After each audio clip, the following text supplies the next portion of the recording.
Good morning, everybody. How we doing today?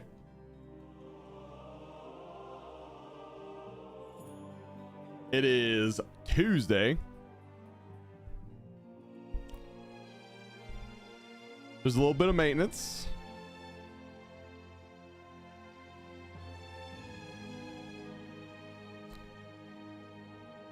Yeah, that's right, Harley. That's right. We're not gonna put the timer on during a maintenance. That doesn't seem fair. What's up, Kuru? Cold-hearted, good morning. Mirthu, good morning.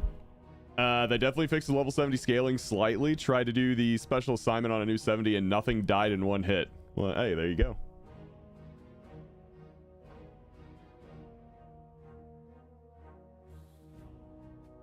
Please tell Ellie that Ollie, Lucas, and I love her to bits. Okay, bye. I will QQ if you're still here. Have fun at the amusement park. What's up, Hadri? Hello, Jimmy. Southern Doc. Yeah, well, we'll see. I don't know. Well, I hope it keeps going. It's been incredible.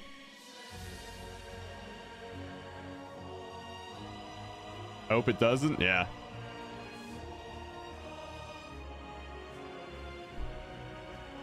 So my plan is that while it's paused right now. Oh, hey, Drew, you're welcome. While we have the timer paused because it's maintenance, we will we'll add up any and all like subs or bits that happen during maintenance and add it to the timer once servers come back up, and then we'll start it. How much is left on the timer? 10 minutes. It's 10 minutes. That's all that's on there right now. It's just 10 minutes left. Also, I think for the next subathon, I'm going to find a new timer because I literally can't pause this one. I can only like add to it. I can't pause it. So next time we're going to use a different one. What time did you end last night? It wasn't quite 10 o'clock. I feel like it was really close to 10 though. So we went like almost another 12 hours, I think. It was basically 12 hours. We stopped when like everyone I was playing with had to go to bed.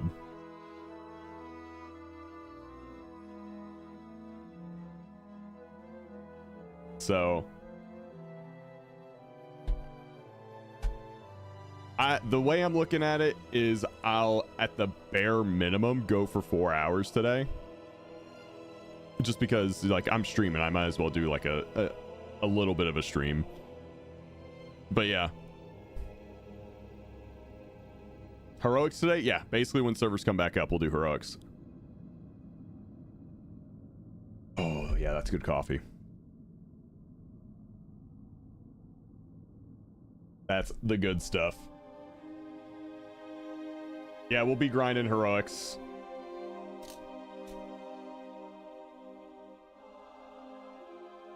And people go crazy and turn it into another 12 hours. Hey, if they do, I'm here for it. I'm here for it.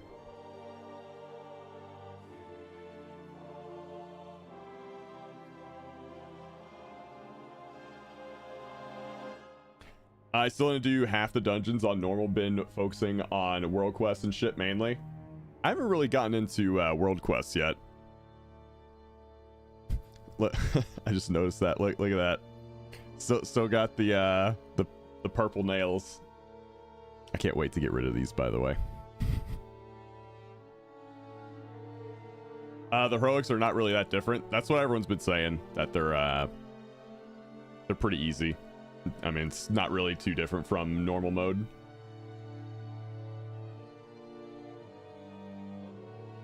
Yeah, very mindful, very demure. I only have one dungeon left to do on heroic. They are too bad, but the one with flying is kind of... Oh, they're not too bad, but the one with flying is kind of a pain. Yeah, I figured that one would be. I'm hoping that, you know, once people do it a bit, it'll be kind of like Nokud, where like after you do it a few times, you kind of like get a sense of the path you should probably take.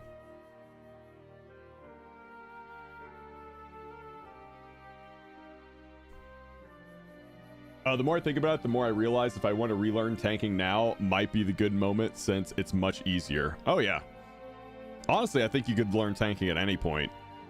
There's nothing that prevents you from like doing easier content when you're learning a new role.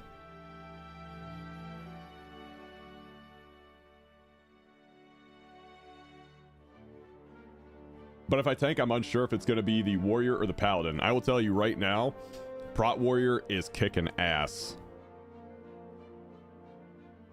Make sure your BNet starts a WoW update. Just popped up on my launcher. I don't have any updates to the retail client, but let me shut down my BNet real quick and then we'll see. Yeah, but it's Prot Warrior. The nerfs are coming. That's fair. That's a fair opinion to have. I think Prot Warrior started strong in Dragonflight too. Hey, what's up, B? I mean, you're probably not doing content. Okay, yeah, now I'm updating on BNet. You're probably not doing content like at high enough level where like the meta probably like, truly matters to you.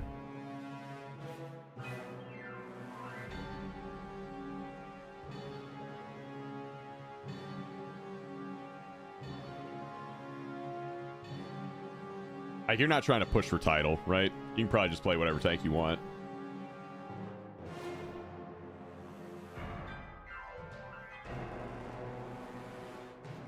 All right, let me turn off the WoW music real quick. It's spooky. Here, let's get some lo-fi stuff to just hang out with. Actually, you know what we could do? We could watch some WoW videos, because I know there's some videos about gearing with the patch. Not the patch, but like the new week of things to do. Let's speculate on the class that is going to be in the next expansion, Void Touched. I mean, I'm gonna be totally biased, right? You know me. I really want something like a Void Knight. That's the name I'm going with for now, is Void Knight. I just want another plate wearer, and I want it to be Void themed. But I'm not holding my breath. I'm not holding my breath on that one. An Artificer would be dope. A Tinker. I hope they don't do Tinker. I know that's been a popular idea for a bit, but I really don't want that.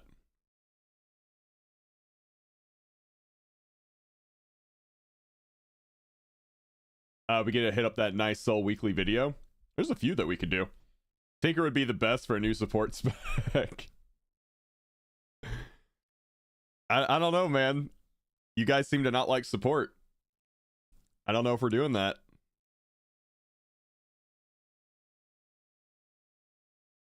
Isn't a Void Knight technically just a Death Knight? Oh, no. Death Knight doesn't have any Void powers.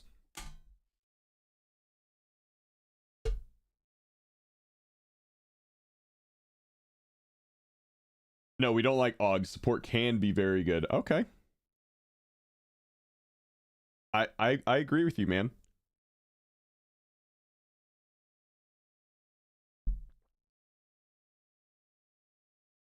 Void Plague, yeah.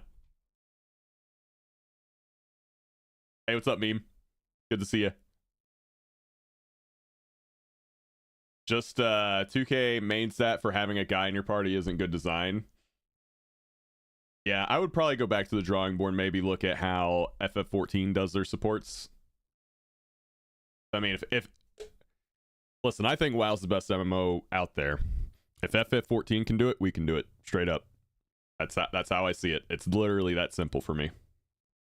So, I think they can do it. They just gotta give it time.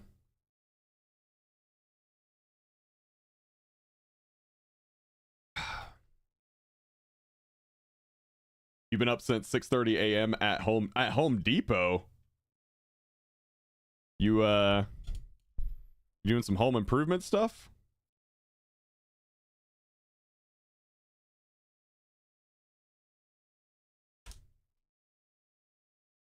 trying to. Okay.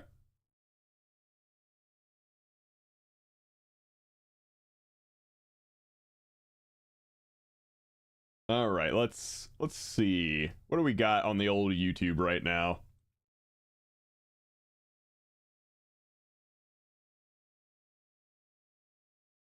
Oh, we got some dev interviews too. Let's see. We got a Nagura interview. I asked WoW devs about Mythic Plus, tank nerfs. Oh, this one would be good for us. We could probably start with that. Watch your YouTube stream on Twitch.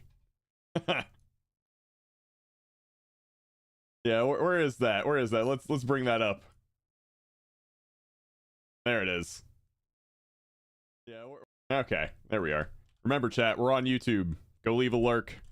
Subscribe to the YouTube channel if you haven't already. There's the link. Appreciate it. All right, let's bring up the Nagura interview. Hey, there it is. Okay, let's bring me up here. And boop. Oop. I can actually put myself in the corner. Oh, the echo, if you streamed your YouTube to Twitch and your Twitch to YouTube and played audio from both, yeah, it would suck. All right, so we got a Nagura interview with 2 of the WoW devs here. I asked the WoW devs about Mythic Plus, tank nerfs, class balance, and more in the War Within. Let's take a look.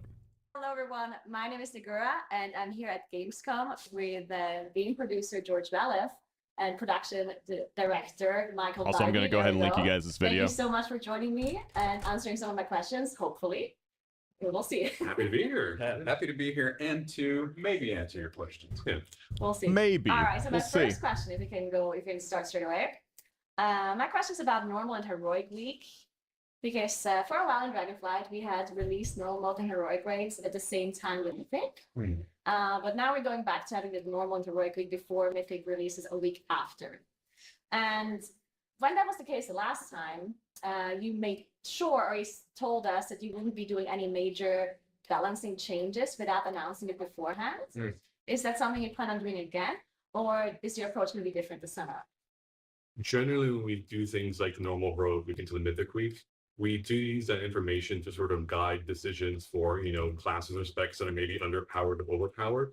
That being said, when we do these changes, we're very conscious of the fact that some players level, 5, 10, 15 characters. We don't want to try to, massively upset the meta. So when we do, approach these conversations for tuning, our goal really is to do very slight adjustments for things that are overperforming and not really do too much more than that, because players have spent time making their characters, gearing their characters up as well. We don't want to sort of, take the time away. So in terms of tuning updates and sort of timeline, it is planned to do updates before Mythic Week and before Heroic Week, but depending on the data that we get. That being said, they're not going to be, large changes to sort of change up people's expectations, because fundamentally people have been preparing for, the race world first and their own, journey for quite a while. We don't want to sort of take that away from them. Okay, so there will be percentage damage changes, usually not major changes to rotation or something like that, unless it's really required, I assume. Yeah, it'll be similar to what we did in Dragonflight, where before Mythic unlocks and before Heroic unlocks, we'll be taking a look at classes and specs that aren't performing or overperforming and making adjustments for sure. Okay. Rip Frosty K. Another question that I hope has not. been something on my mind for a long time. I wouldn't mind a small tune to it if they I'm not sure brought it down maybe one tier. Basically, my understanding of the way Mythic works currently, the Mythic rating, the difficulty. To me, it seems like that this. We didn't have a heroic week in Dragonflight, sir. We're having a heroic week this time around, but in one of the previous interviews, I think they have confirmed that they are not doing heroic week next time, and probably. I don't know if they said for next time or for the rest of the expansion, but definitely next time. So maybe that's the way they're looking at it. Skill gap between the World First guilds and an average Mythic guild is grown so large that I feel like they're playing different games almost, right? And I can see how that causes lots of issues when it comes to tuning and the bosses and the difficulty itself. Do you think that is a problem? Do you Continue. Is that something you think about? Is it something that you think is okay, or that this is something that you want to tackle, or what is your stance on that? Interesting question. It's a good question.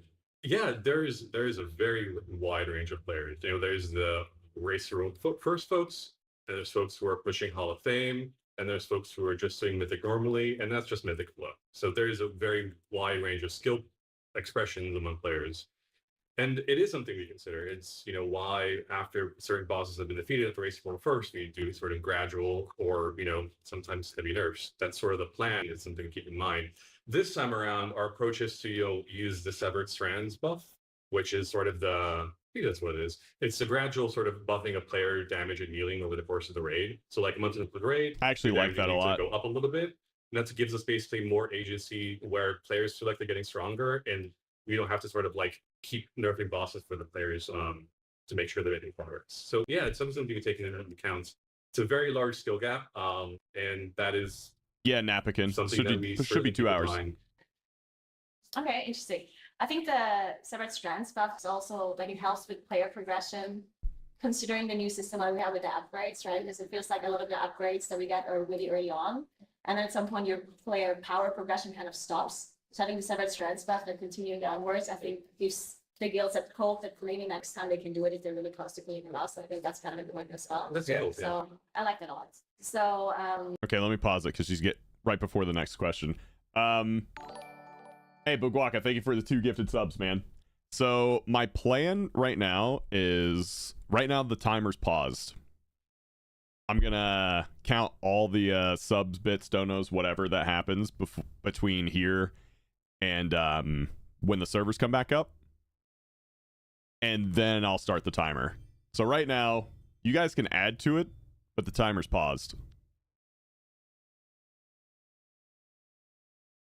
until servers come back up.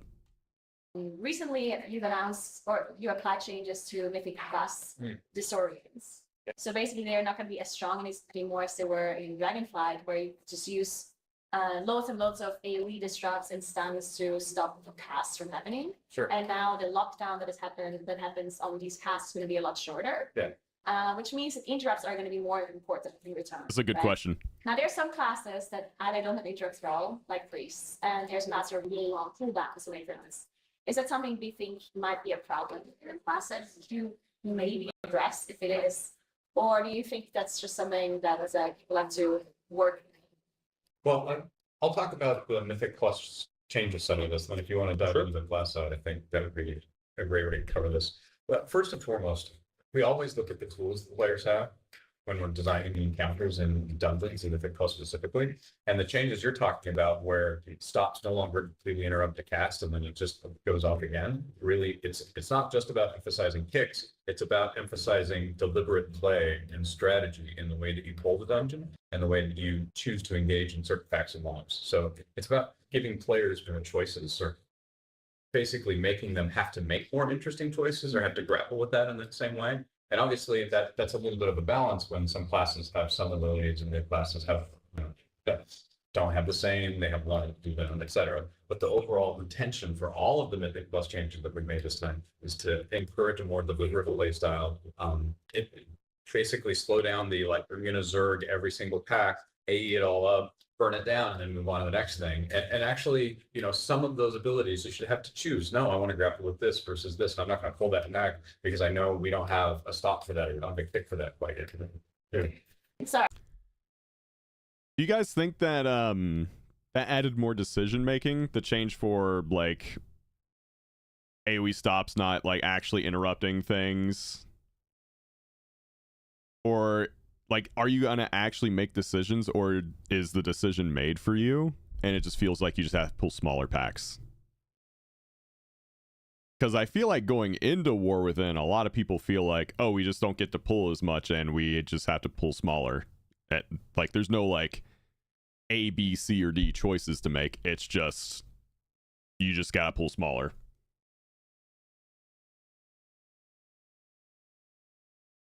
Decision is made for us. I feel like Druid Sunbeam is going to be super popular thing in high keys. I feel like it's not like we have multiple choices here. I just feel like it was made for us. You just gotta pull smaller. But maybe I'm wrong. I'm not a high level player. It's just how I feel.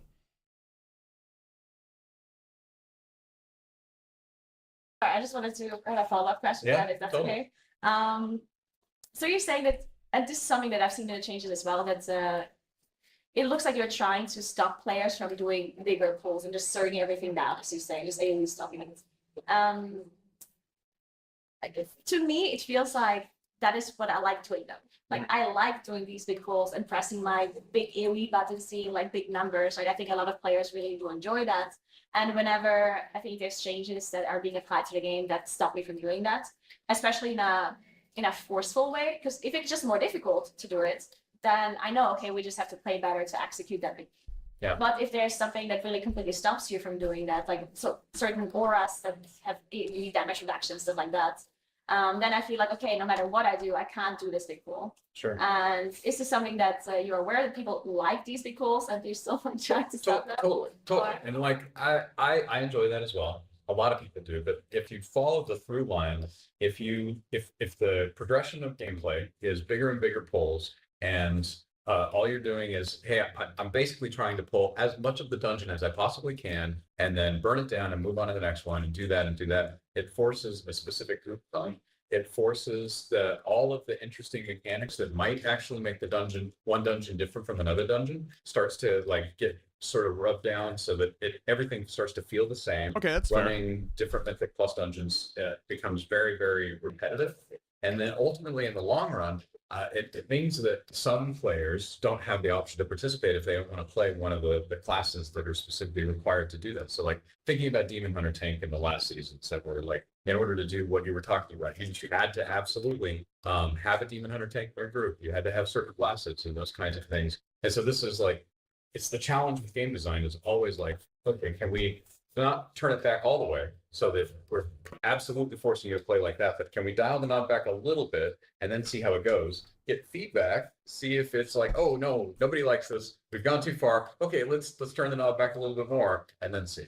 And I think really high skill players are still going to be doing a lot of this, and it'll be maybe slightly smaller goals than what they've been in the past, or with some of the tank debuffs that have happened. Like it might have to be a little bit more careful, and then we'll see how progression goes throughout the entire expansion. One more follow-up question. Sure. Priests. Oh, priest getting interrupted. I mean, it's Michael mentioned, really our goal is to try to give players the tools that they have to basically succeed in different environments. Priest getting interrupts, I can't speak to whether that is or isn't happening. Over the course of Dragonflight, we saw a lot of class changes. A lot of things are on sort of the menu. Hero talents are another part of the game that we're going to be looking, very closely at. We've added a lot of crowd patrol hero talents. We're going to be looking at them, making sure that they're going in the right direction, that they're tuned properly. So I think players can expect a lot of class updates and I don't think it's happening, and honestly, even hero talent updates going into more within. But specifics for things like priest getting interrupts, can't really talk. Okay. And other classes getting shorter interrupts? The solar beam is still 1 minute, right? Yes. Yeah. I mean, but it's an AoE silence, right? So that's true. No current plans on changing solar beam for now, at least not for launch. Okay. I had to try. All right. Then I was wondering about when it comes to class balancing. We've seen a lot of class balancing, or usually we see a lot of class balancing at the start of patches and the start of expansions that are more focused on grids, right? On single target damage profiles, and to make sure that everyone's kind of in line, everyone is valuable. But when it comes to a class, I think balancing a class in particular, when it comes to damage profiles, is something that has to be for the whole season, right? And if changes already happen at the start of a season and not too many changes happen later, it feels like, oh, the meta has evolved like 2 months in, and now this is like something that everyone plays, and all the other classes are kind of just being left wherever they are, and they're not being buffed or nerfed as much. Is that something that you want to maybe? Wow, almost 5 years. Where does the time go? Donstoon, thank you so much for the tier 159 months. Thank you. Also, Bogwaka, again, thank you for the 2 gifted earlier. I appreciate it. You do differently in the war game and more and plus focus changes later on. It's an interesting What's up, sort of Hokkaido? problem that you're bringing up, right? Because it's sort of the same boat of people have picked their spec for whatever content they're doing, in which case Mythic Plus, So if we go through and we massively change, how one class spec performs, people feel like they sort of like, well, I was going to play this, but now, now we nerfed it, so I can't really play that anymore. So to a certain extent, we do want to basically try not to upset meta too much. That being said, considering Mythic Plus is such a vast part of the game, for some people it's the only thing that they do, which is great. Same for content like PvP. When we talk about tuning, we do talk about Mythic Plus, we do talk about PvP. Then we have separate conversations entirely for like things like battleground balance versus arena balance, same with Mythic Plus balance versus raid balance. So it's certainly top of mind for us. But when it comes to sort of the larger sweeping changes, we try to sort of get those established as early as possible in a season. That way, if players are trying to push for their title, 2 or 3 months in, they don't feel like we just like pull the rug out under. So that's sort of our thinking there. Okay. One thing that I noticed when it comes to class, like I agree that changing classes halfway through, like people are going to be disappointed, but class is something that's like the rank 1 title, for example, happens at the end of the season. So even if you change something mid-season, I feel like people technically do have enough time to, maybe play another character or focus on something else if they wanted to. But I guess the problem is, which did happen in the past, when a strong class got nerfed, all of a sudden the score that people were able to achieve with a certain club is not achieved. Exactly. Yeah. That is a huge problem. So I mean, I see the issues, but I just Vay, that'd be great. I wish yeah, classes Nux, would we're be under balanced maintenance more right now. class, Oh, but for sure. I see that it's problematic when it comes to classes. It's just a very large design challenge at the end of the day, especially with hero talents now. We're not doubling specs, but we almost kind of are. And then you apply that to not just Mythic Plus, but content like Delves, because a ton of players are going to be playing Delves. Delves is going to be a huge part of the game. So we have to take that into account. It's just a lot of variables and a lot of content that we need to support. Mythic Plus is certainly one of them, though. I think one thing that we are trying to accomplish a little bit differently this time around, though, when we talk about War Within, is making sure that, season over season, the quote-unquote meta feels a little bit different, at least, because I think in the past that's been places where we can do one. Okay, here's another question about Delves that I did not submit first. Can I still ask you? Yes, but we may not have an amazing answer for you. All right, so since you were speaking about class balancing and Delves, I was wondering, because of course you can do Delves by yourself, and it's probably incredibly difficult to make sure that each and every spec can do the Delves, like, so they're balanced between one another, right? So a tank has the same, like, a hard time or easy time in a certain tier versus like a healer or a damage. And I was wondering if you're, first of all, going to address that with the way the Delve works, depending on what class you're playing at, or if you're able to change specs, like to have certain talents or abilities do more damage in Delves. Can balance it differently. Well, I can talk a little bit about balance and Delves. Sure, Delves and the class in it. So the way Delves balancing is working is actually a little bit based on some of the stuff we've done in the past that is like sort of classless instance-based content. And so what that means is that if you go in with a healer, we're able to actually tune the experience to work a little bit differently for a healer versus a tank versus DPS. They can tune it based on role.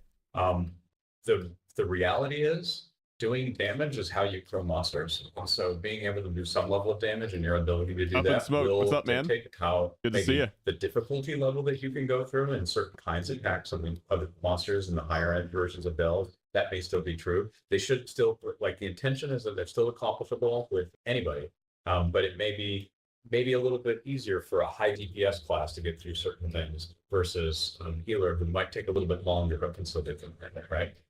On the class side, I mean, on the class side, like if, let's say Resto Shaman is having a hard time versus, Holy Priest or both healers, we do have tools to make it easier for certain specs, or in some cases, dare I say, even harder for certain specs if Up in necessary, smoke. It's been to make insane, sure that man. content is similar.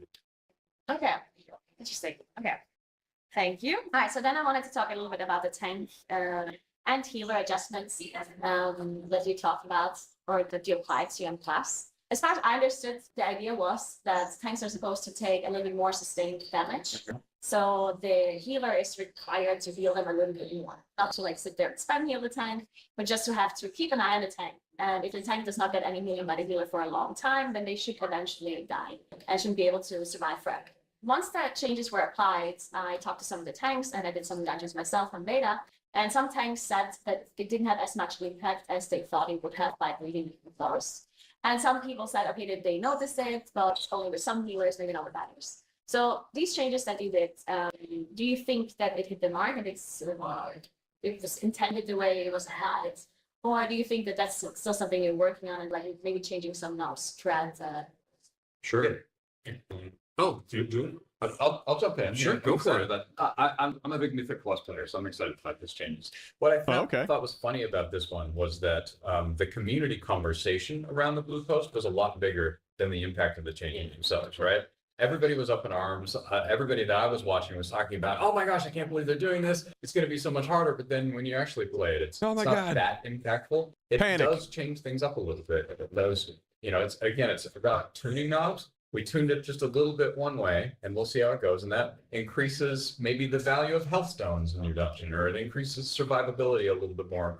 You might choose some talent for survivability that you might not have chosen in the past. But the reality is, right now, I'm feeling pretty good about it. But we'll see as the season kicks off and things progress. We'll definitely be paying super close attention. All right, so then I have some more questions. I had a warrior friend do one with me, and he was just screaming through it, killing it without stopping. I was like, oh, this is why people like delves.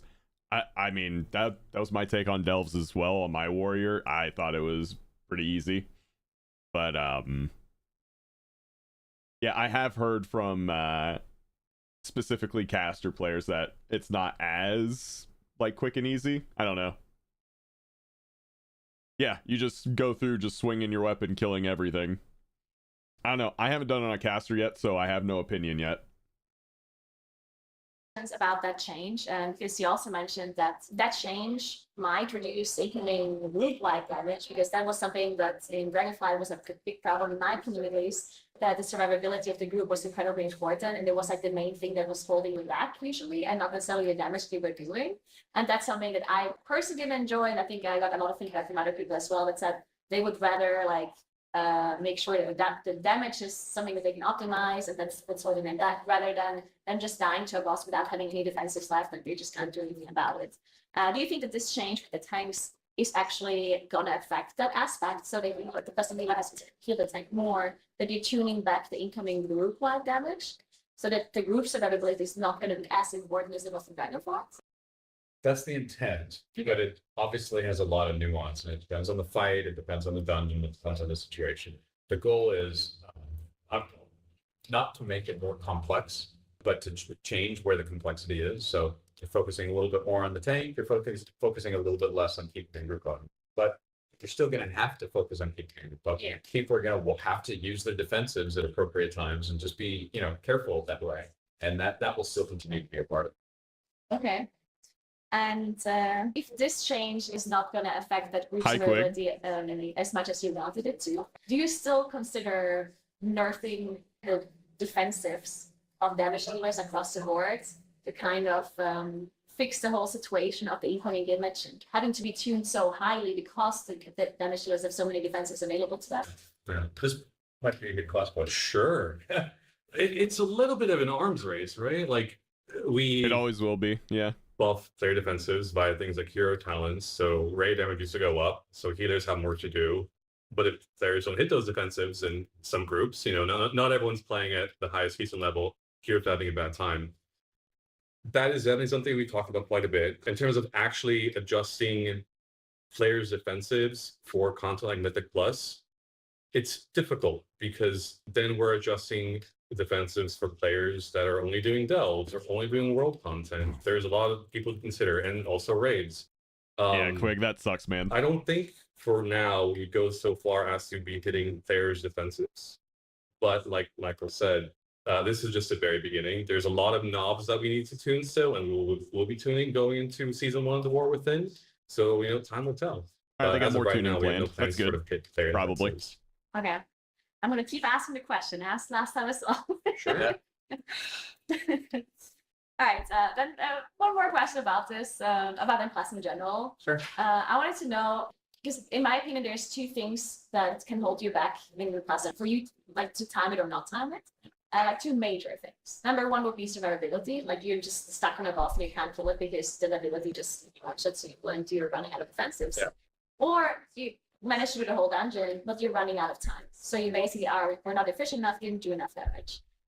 So in a scenario where a team has like the best comm possible for this dungeon, for this situation, and has near perfect gameplay, what would you think is like the ideal scenario? Like what would be holding this group back on like the highest skill level it can do? That's an interesting theoretical question for this expansion. Well, I think if you're pushing at the highest keys, it's because of the way we changed the affixes, right? It used to be true that on Tyrannica weeks you would really get it stumped, and that was like you just couldn't get past certain possibilities, that kind of thing. Theoretically now, every week will be the same, it'll feel the same, so you'll be pushing, it'll be more about throughput. You will probably for certain classes and certain abilities, you are going to run into like, this is the thing that is always killing me at a certain level. But I think more broadly speaking, it's going to be later. I would go that route too. In the War Within world, I think my gut says it's going to be more like raiding, where you're going to want to continue doing content over and over until you master it, and then you're going to want to figure out like, oh, I'm going to save my 2-minute cooldown for this pack. I'm actually kind of looking forward to the new raid. But that didn't work out, so next time I'll do that, I'm going to move that around. And optimizing like player damage and healer damage and tank damage is going to be a big part of it. That's my. Okay, that's really good to hear, because I personally always think that's more fun to like, if you run out of time at the end, or you like talk to group, okay, let's do this differently, use our cooldowns differently, try to make this pool more efficient. I feel like that's more fun than to just survive an ability. So like when so many options to survive. Nobody likes getting stomped and not being able to do anything. All right, then I feel like the players who approach the game, especially high level content like high keys or like a Mythic Raid, as like puzzle solving, really enjoy the aspects of like pushing and high Mythic rating. I think I'm gonna try and start looking at it that way instead, as like a puzzle to solve more than like a game to beat. I know that sounds very similar, but I think it's slightly different. I think I'm gonna start looking at it that way, or at least try to. I have another question about hero talents. So the hero talent trees, of course, are completely new in the War Within, and there's some hero talent trees that are either incredibly like flashy looking and really like satisfying, and there's some hero talent trees that change your gameplay a lot in that regard, and then there's other hero talent trees that are maybe not as satisfying, maybe like passive talents don't impact your rotation as much, and others that are maybe not like visually as interesting as others. Is that something that you're aware of and that you're like working on improving throughout your War Within, or did you like, are you not planning on any major changes in the hero talents? Good question. Hero talents and Here to Say that aren't going anywhere. The moment that we sort of launch, they're part of your class and spec. They're evergreen. They're not going away after War Within. We're going to treat them like how we treat classes and specs. And if Dragonfly has anything to show for it, we've done a lot of redesigns, a lot of updates for specs and classes over that expansion. So in terms of updates for hero talents, stuff like that, certainly on the docket. In terms of visuals, we definitely have a goal of making sure that they feel visually distinct from each other. Some will naturally be more flashy. I think it's hard to be flashier than summoning 4 Horsemen of the Apocalypse on like a 3-minute cooldown. Like it's kind of hard to top that. Yes. But there's also value in something that's a little bit sort of smaller and more like passive, because not all players want to have very complex hero talent trees. So in terms of visuals, we're always trying to do better there. And players can certainly expect updates in that field. In terms of passive versus complex, we understand that for some players, talents are inherently very complex. Specs already feel potentially too complex for them. So for some hero talents, we often make them a little bit simpler, a little bit more passive, because players essentially need to pick one or the other. So some trees will be more passive, some will be more complex. The last thing we wanted to do is have players feel like they need to sort of like, oh, every single hero talent tree gives me a new button or change something dramatically. That's not really a goal of ours. We want them to feel more like flavor than anything else, and have your class and spec be dictated more by your class and spec trees. Okay, yeah, makes sense. All right, so I have to ask one more question. All right. Otherwise, the Lincoln community is going to be mad. So, Moonkins. So the hero talents for Moonkins. Hold up. So Moonkins. So, Moonkins. And then you see these two faces. He's just like, the other guy's eyes perked up like,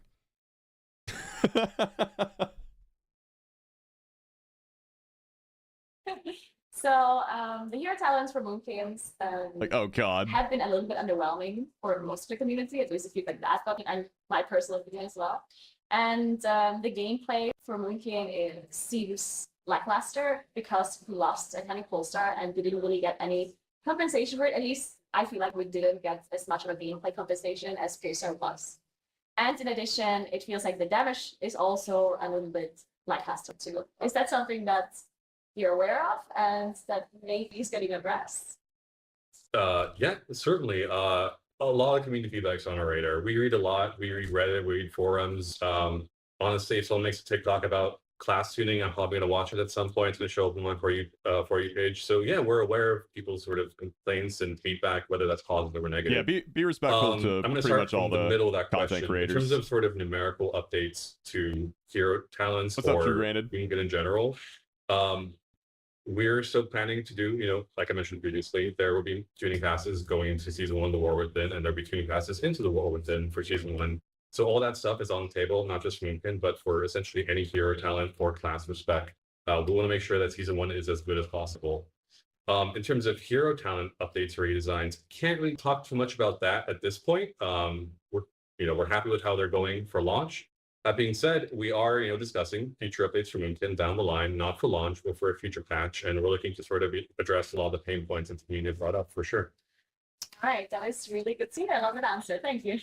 Yeah, I imagine Then that I goes for have, two more every bonus hero questions. talent spec, boy. by the way. Not just So you mentioned Moonkins. that you really do like spiders the last time and we had an interview. And I was wondering if you had a really interesting, cool fact about spiders that you could share with us. That's a And fascinating. that's all of you. Yeah. Yeah, totally. So for context here, there was one interview and one of the questions was about arachnophobia, and this guy is like a spider fan. He loves spiders. Apparently, like he's got pet spiders. He's got like spider stuff on his desk. Like the dude loves spiders. Well, I guess, man, which to choose? I think actually the one that I share that I like the most. He's got is- spider I have tattoos. spider Yes, no problem. tattoos. That is This one on the top was actually a spider that I had in the office. Oh. Was a tarantula that folks in the office knew about. Some people were uncomfortable with it, so I brought it home. And unfortunately, she passed away during the pandemic. Oh, This one is one I found camping with my son, and it has, it's hard to see, but it has all its babies at the bottom.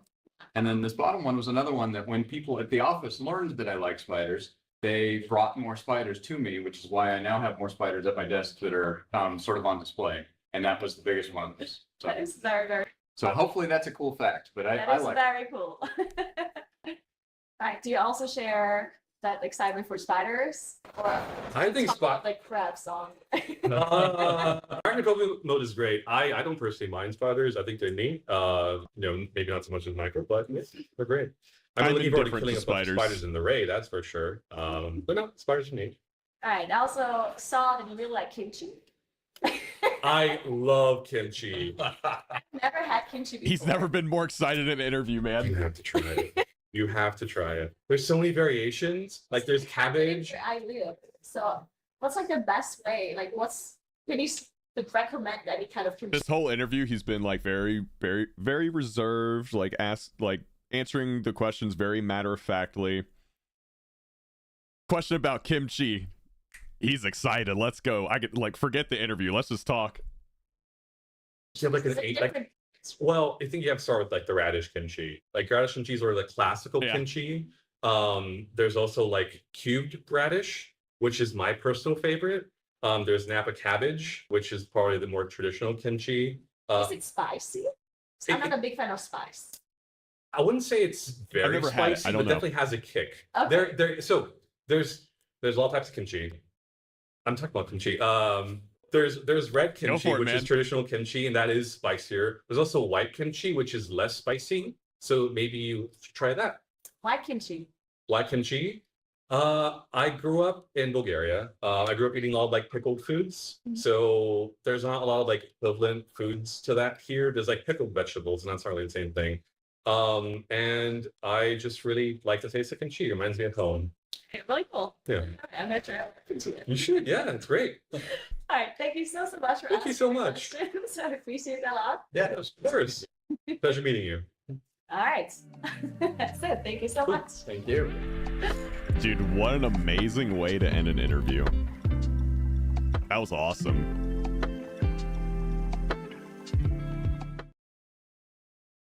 That was actually insane. What a good way to end it.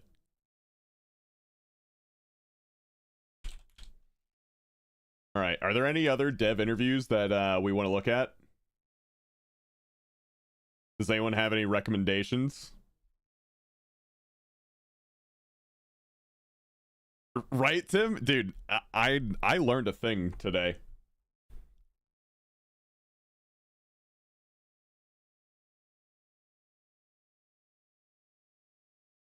You could send me a video. I don't know if I'm gonna watch it because I'm trying to find more like WoW interviews and just like informational videos about the expansion right now. Absolutely. Could maybe watch it later.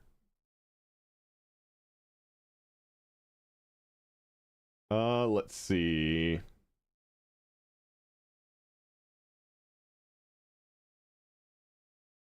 What do we got? What do we got?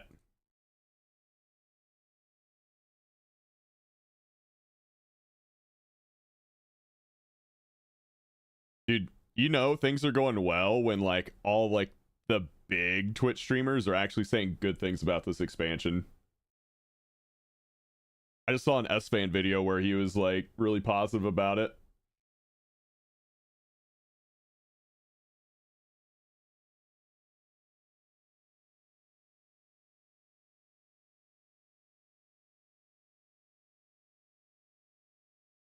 Let's see, what's this one? Hello there. Oh, Mr. GM. Oh, it's one of those World of Warcraft peripherals they were talking about. Okay. Hey, what's up, Tack Life? So how many stacks do I on? Okay, I got that one there. Not an interview, but a good one from Pirate Software. Is the War Within any good? We can watch this. Yeah, sure.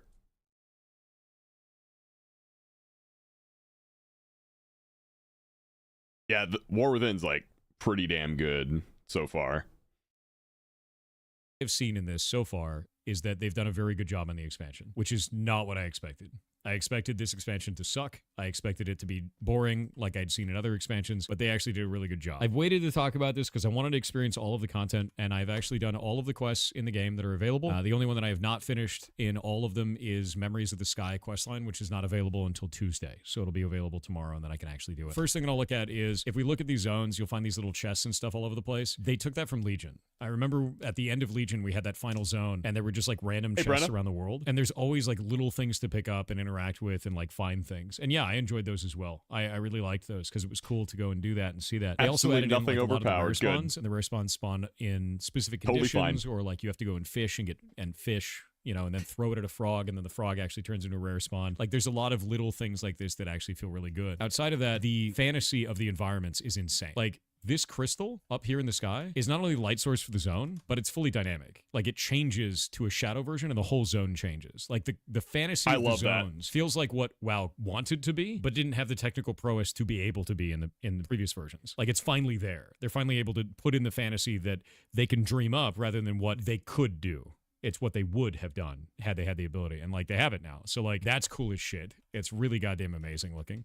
So all of these zones just look awesome. Like they look really, really good. It's very high fantasy. It's exactly what I was hoping for. From there, the dungeons feel very imaginative. They're really well made. There's a couple of bugs that I've run into where like some of the dungeons have had serious problems, but that was before the patch the other day. So I've not had a single issue since then. They fixed a bunch of shit, which is good. So the early access had issues, but not anymore. The class fantasy is much, much better now. So like we look at Loon's Chosen here, you don't have to choose between these. You get all of them. You just have to choose between the ones that you want to choose here. And I do didn't go like with some that. cookie cutter build. I actually went and tried a unique build here where I've turned Thrash into like a super high damage arcane ability. And then I made it so that my arcane abilities do more damage. And then I heal all of my arcane damage done. And like it hits like a truck. It's actually like 100,000 damage AoE that trucks everything in the area. And then the dot on it is also arcane, which heals That's what me. So like there's that's weird what Ellie builds plays that on you her can druid make now, too. which is just great. Also, you get flying the moment you enter the expansion. You don't have to like level it up or do any bullshit. You just get it, which is awesome. Another good Outside of change. that, how many of you guys are solo players?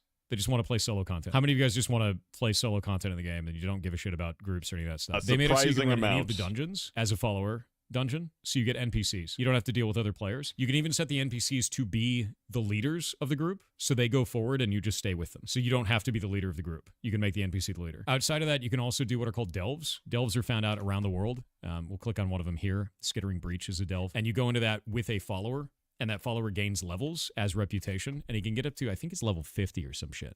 No, it's 60. So Brand Bronzebeard is my follower, and he's level 11. I need to go and run those delves, and those delves do I need give to do more really good gear. delves. So like they've done a very good job at trying to retain that solo play for the players who do want it, to make sure that you have a place in the game. Which I've been playing like so many alts and like leveling alts and like doing all the story bits and all the side quests that I haven't really had time to do a whole lot of like delves or even heroics yet. So I'm gonna start transitioning into that like this week. didn't expect. But it's great, dude. Like they've done a really, really I'm not good sure, True job Grain, with I all of haven't these looked yet. systems. They've also brought back like a number of the things like if you remember Super Bloom from Dragonflight, where when you're in the Emerald Dream, you can actually go do Super Bloom like every hour or whatever it was, and you go do that little event and you run around and you do that. They have those as well. So like over here in the Isle of Dorn, they actually have a theater troupe that goes off like every hour and that gives you rewards. So that's cool. I think the factions are good. The reputations are good. This was also, posted every one of the 55 factions minutes itself ago. actually has like a bunch of rewards for it. So like as you level it up, it gives you stuff, and there's reasons to do that. It's kind of like a battle pass, but just part of every faction. So every reputation is like just a bunch There's of a rewards members that you can first get, tag and here it's neat. too. They've added just a lot of shit that like, hey, do you want to play WoW? Go play WoW for a bit. You could just do things. I don't know what that all day, means. Maybe it including was the posted races. earlier. Like this, the Dragonflight races, they brought these back. So like you can just go do I like cool the races. Dragonflight races, and like it's great. And these were fun. I actually really liked these in Dragonflight. This is probably some of the only content that I really enjoyed in Dragonflight. Unfortunately, I didn't really get into that expansion. It kind of lost me because I didn't enjoy the zones, and like the Emerald Dream just was very small. And I really like the Emerald Dream because I play Druid, right? But like this is That's great. kinda how I I'm felt, really too. impressed. It was I cool at first, completely but anticipated getting into died this off quick. expansion, not being impressed by it, and then just quitting and being like, well, yeah, it's another WoW expansion I just don't give a shit about. And like, nope, I'm in. Yeah, they got me because it's fun. It's like really, really fun. That's so good to And hear. I cannot wait to see more of this. Also, the music. Holy shit, is the music good this time? Dude, I've been Wow. saying it the whole They've done time. such a good job with the audio this time. It's crazy. Like this music is great, dude.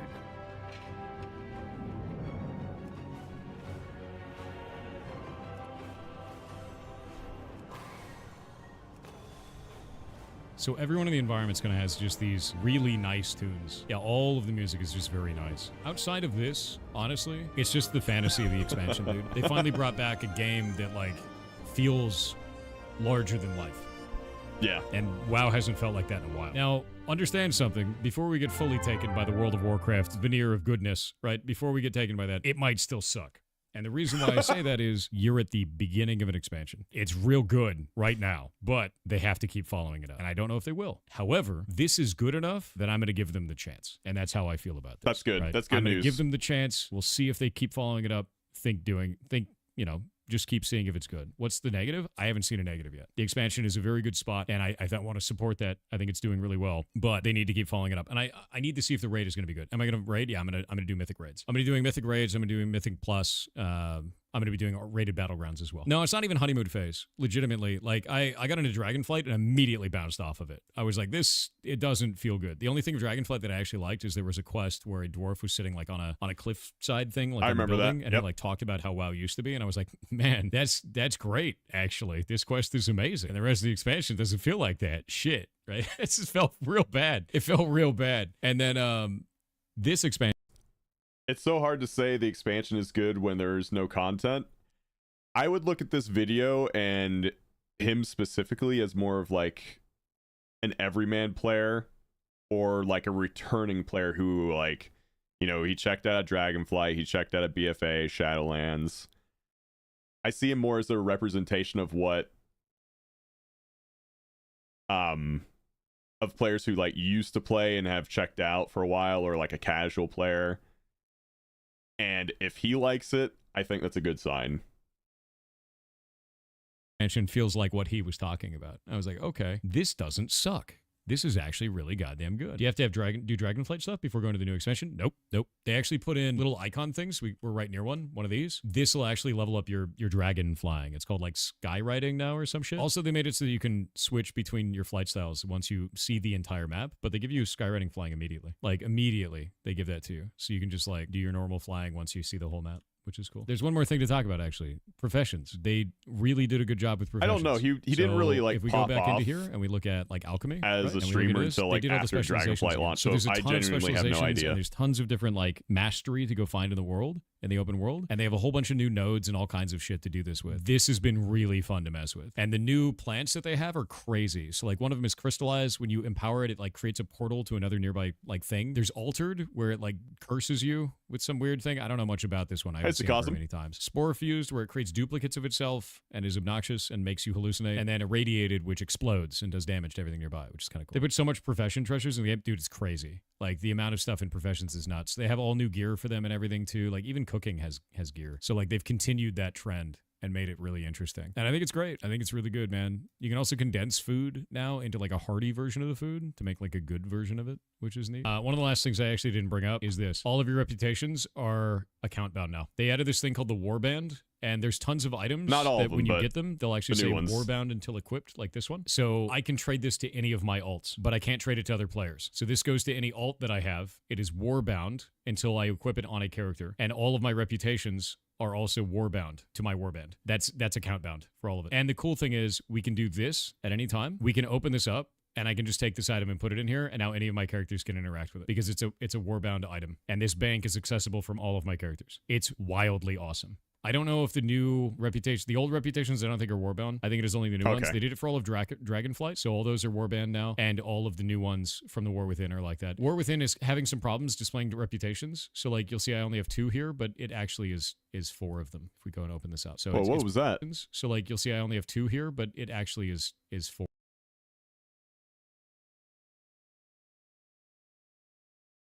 What is this?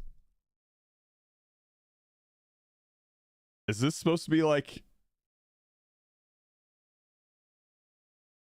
Yeah, I know. I've never seen this add-on before. Okay.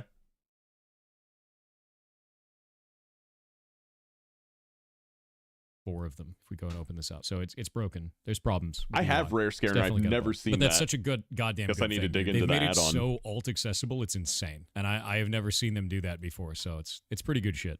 It's really good shit, actually. But yeah, overall, I'm having a blast. Game's good. I'm very impressed with it. I think that Blizzard's doing the right stuff. Doesn't mean they'll keep up with it, but to be honest with you, they're doing it right now, so I'm gonna play it right now.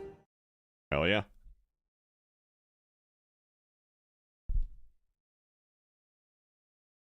Oh, Preach saying you should play it.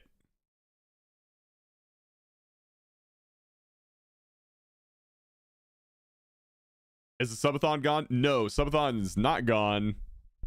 I paused the timer. The timer was at 10 minutes.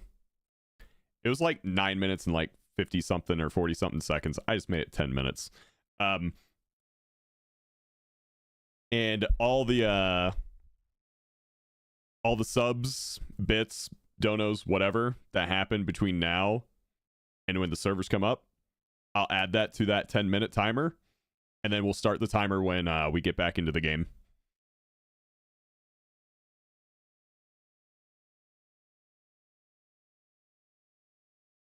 Ever seen the video of Preach eating a cold can of beans? I have not. All right, do we watch the Preach video or do we watch a Taliesin interview with Ian? What do you guys want to watch? I'm good with either.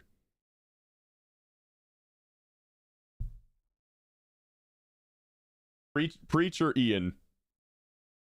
Ian, Talion, Ian, Preach.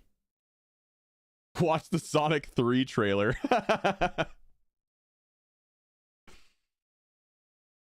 Ian? All right, we'll go Ian. Anything but Preach and Bellular. I don't plan on watching Bellular. I like him. I know y'all don't, so we're not going to watch him.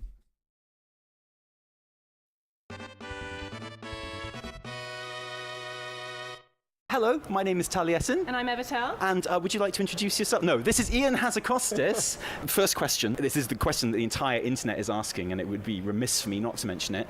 Have you based your look on Anduin, or did we base Anduin's look on you? Because this is looking amazing. This is so great. Thank you. No, I 100% agree. Like, he needs to keep the beard. In fact, like, keep growing it, man. I appreciate it. I have not seen the internet, so I'll have to do some catching up. It's been a sounds very hectic few unlike days you. here at Gamescom. I know, not watching, uncharacteristically. How does it feel being here today, not at the headquarters, but watching from afar? How has it gone? First off, it's amazing being here in Cologne at Gamescom. I've missed, being in Europe. I look forward to coming back a whole bunch. But yeah, coming out here, I'm not going to lie, being out here while early access kicked off was mildly stressful, but only mildly, and that's just because I'm slightly neurotic at times. The game's I know the team has everything well under control. Things are in great hands on the design side, engineering, otherwise. And yeah, it's I think been an exciting first day of early access, and looking forward to like 2.5 days from now doing the global release. Was there a part of you that was a little bit disappointed when everyone in your team was like, "No, go to Cologne, it'll be fine. We'll do the launch"? No, actually. No, I mean, I think genuinely, right? It's like, kidding aside, I think that's like it's humbling and exciting to feel like there's just mutual trust and an awesome team that has grown and gained experience. And gain XP, let's go. They're it's a leveling. relief to feel like I'm not actually needed, that I can go do something else and speak to the community out here, and things are going to be in great hands back home. You've been game director since we started making content a very long time ago now. And 8 years. A lot has gone on in the game and in the team over those years. How would you say that the role, the job of game director is different now than it was when you first started? I think the team has grown, the variety of our offerings have grown, the breadth of World of Warcraft has grown. I think, 6 years ago, if you were a World of Warcraft subscriber, what you got access to and what I was in charge of was a game called Battle for Azeroth. Today, if you're a World of Warcraft subscriber, you could be playing now soon to be the War Within. You could be playing Cataclysm Classic. You could be playing Season of Discovery. You could be playing Era or Hardcore. A month ago, you could have been playing Remix. 4 months ago, you could have been playing Plunderstorm, and who knows what else. And I think the team has grown in support of those initiatives. And technically, I am the game director of all of that. But in practice, that has meant kind of taking a step back, empowering kind of new generation. Sounds silly, but like a new group of leaders to make decisions, drive World of Warcraft's future. And he's not trying to micromanage everything. I'm a bit less hands-on than I once was. I don't go into the tool and get to make things anymore, which I miss at times. But overall, it's an incredible team, and I'm just humbled and just excited to be able to help guide them. That links really well with another question, actually. We were watching a really good interview with Scott Johnson and Chris Metzen the other day. Yes. Really exciting to see that all going on. But one of the things that he said that really struck with me was when he came back, he was taken aback and surprised with how collaborative, and I think the word he used was democratized, the creative process was on Team 2 now. Is that true? Have you noticed that? And what do you think the kind of the fulcrum for that was? When did that change really happen?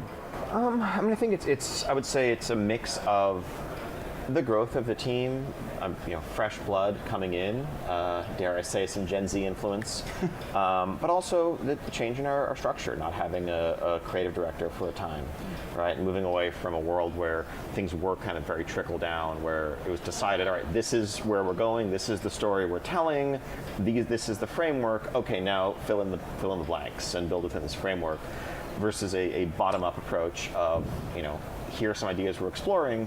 What are you excited by? What are the stories you want to tell? And I think the latter approach I think there's a lot of earnestness and a very direct expression of individual developers' passion in the work. But something that I think a shortcoming of it is potentially the lack of, it's harder to have like real coordination and very purposeful integration of all of it because it's coming from different directions and different places. And I would say, I think Dragonflight reflects that to an extent. Right? The story of Dragonflight is, obviously there is the overarching plot, but it's also a place full of countless vignettes and charming cultures, but it's more like this is a place that is. We're going to go here, and there's a lot of variety. And I think where I believe we are landing is a middle ground where I think we have a very strong creative vision that's helping drive the overall arc of a story that's so big that it can't even fit in 1 or 2 but 3 expansions, but still all of those interstitial gaps being filled in and molded by a process that is empowering every voice on the team. I think you really see that across things, even like systems like warbands, right? Which we are so excited to see this kind of integration, on the player side of your characters and your team.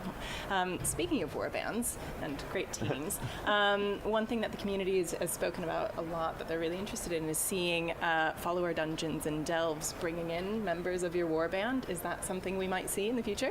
That is, I think we've definitely heard that feedback and that suggestion on multiple fronts.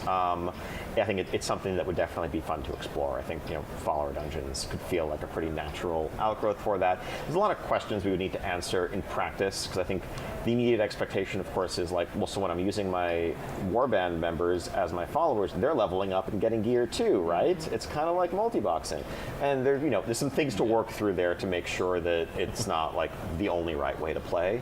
But just from a flavor perspective, from the feeling of being able to interact with your alts in a more grounded way, it'll be a really fun thing to explore. It feels very holistic the way you're doing that. I feel like one day in 10 years' time we'll wake up and realize, oh, we had player housing for like 3 years already and we didn't even really notice because it just came in, it trickled in so slowly. Yeah. Obviously, front and center, you can't go anywhere in Gamescom at the moment without seeing Xalatath kind of staring at you. Oh, hi!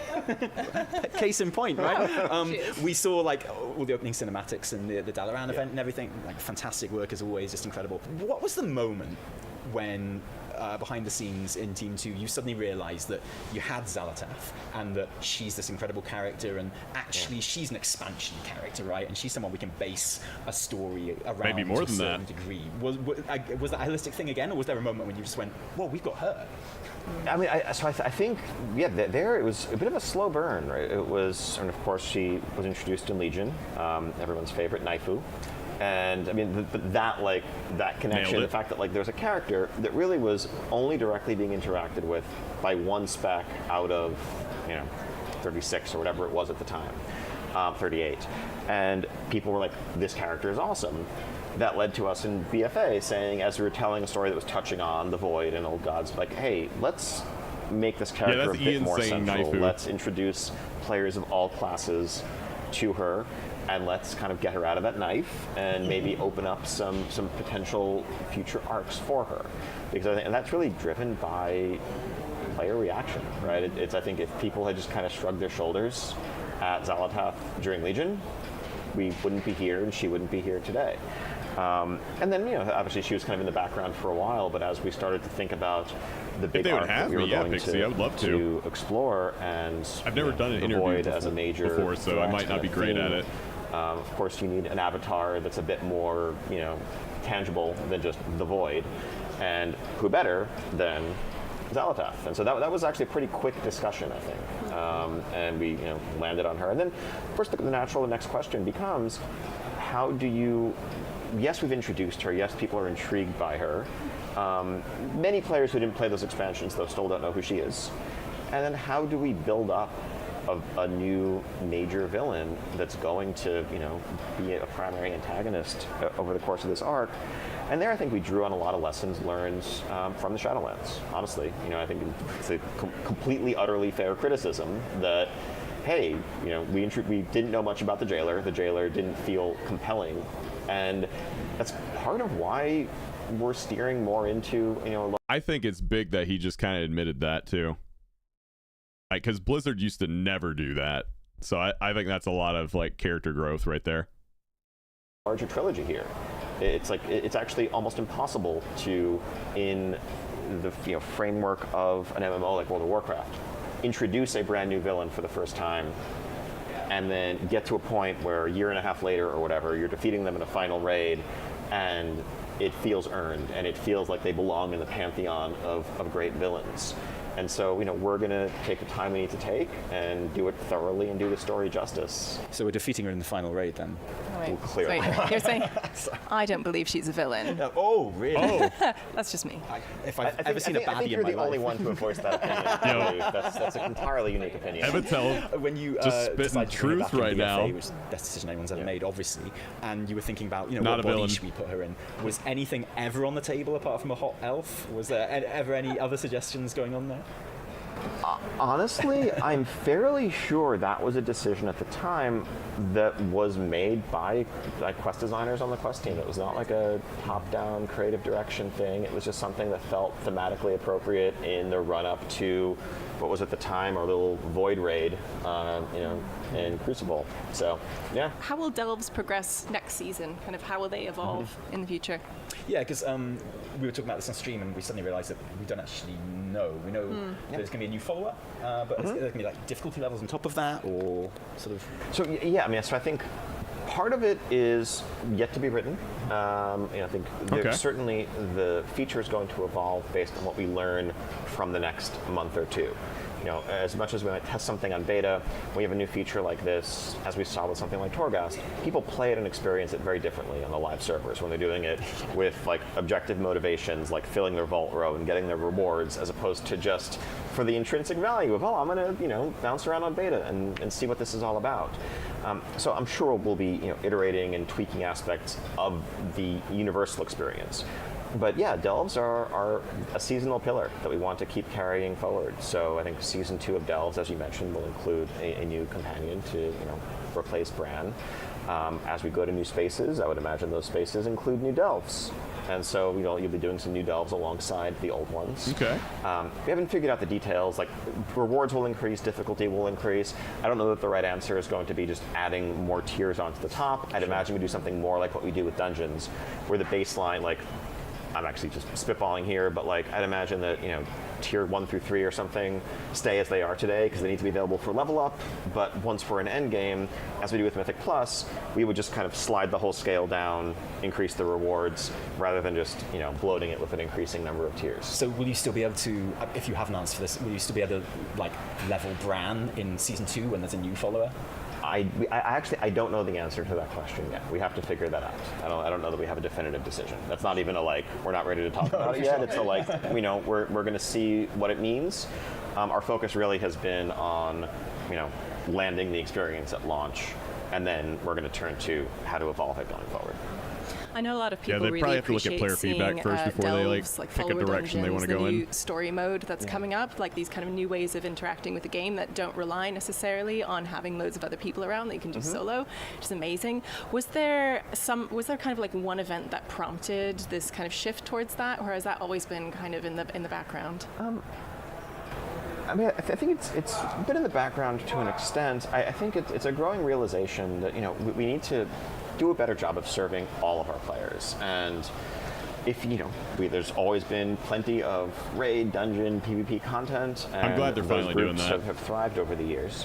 But there are so many players who prefer soloing, who maybe play with one close friend, and once they've experienced the story, once they've experienced a certain amount of the outdoor world, which is I think what we did invest in a lot in Dragonflight, having more outdoor world events for them, even then, it still felt like, well, there isn't a sense of real progression. There isn't a sense of your experience changing and you're working towards goals, because the outdoor world is just a single, kind of static environment.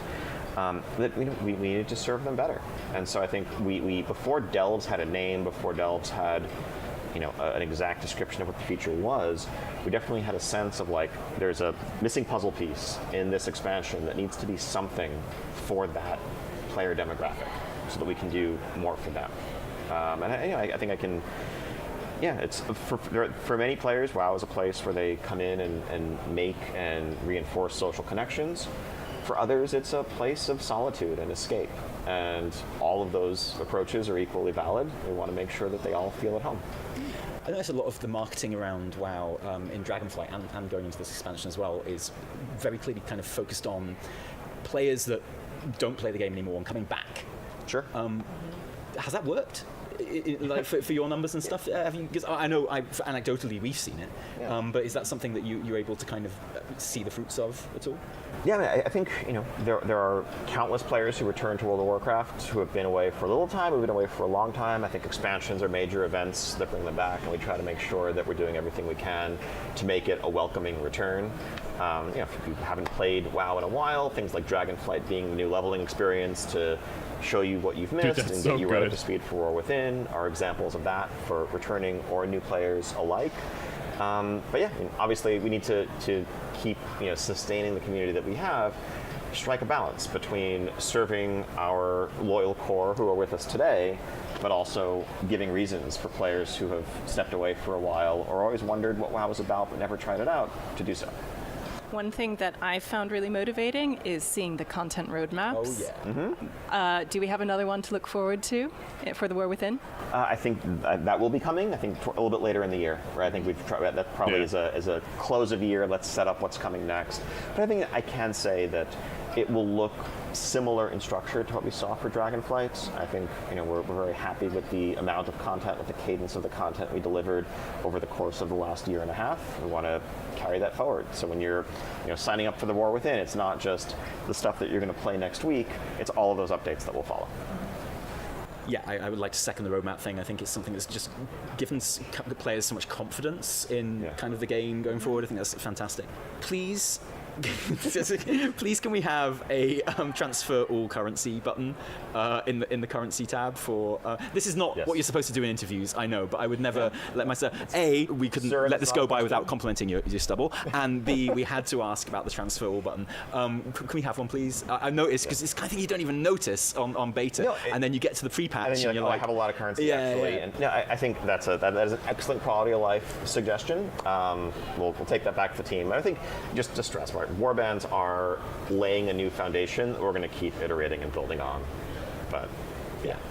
You've obviously been a passionate player of the game before you kind of worked on Team 2 and now kind of being in charge of the entire thing.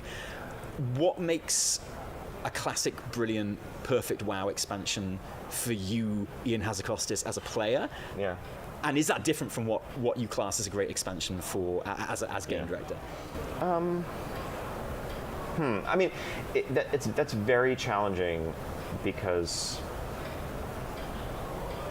I think I stopped being able. I mean, sadly, perhaps I stopped being able to view expansions solely through the eyes of a player once I was on the development team. I joined just before Wrath came out, so I did a little bit of work on it at the tail end, and then of course did a lot of work on its patches. But at launch, those are the two that I kind of experienced going in fresh. Between them, for me, Burning Crusade is kind of peerless, just because there was not a mold yet. There was not a template for what an expansion should be. Dude, does Ian go? After spending 2 years and many, many, many hours in Eastern Kingdoms and Kalimdor, suddenly going through the Dark Portal, and the possibilities are limitless, and you're on an alien world, and I'm, all sorts of new creatures, huge gear upgrades, flight, like it was transformative.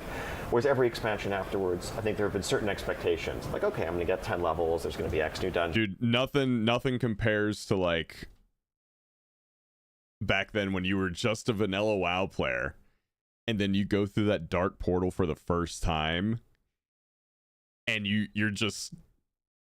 It's all alien world. Nothing, holy shit, nothing has compared to that since. Like, and so it's exciting, but it wasn't the unknown at the time. Player.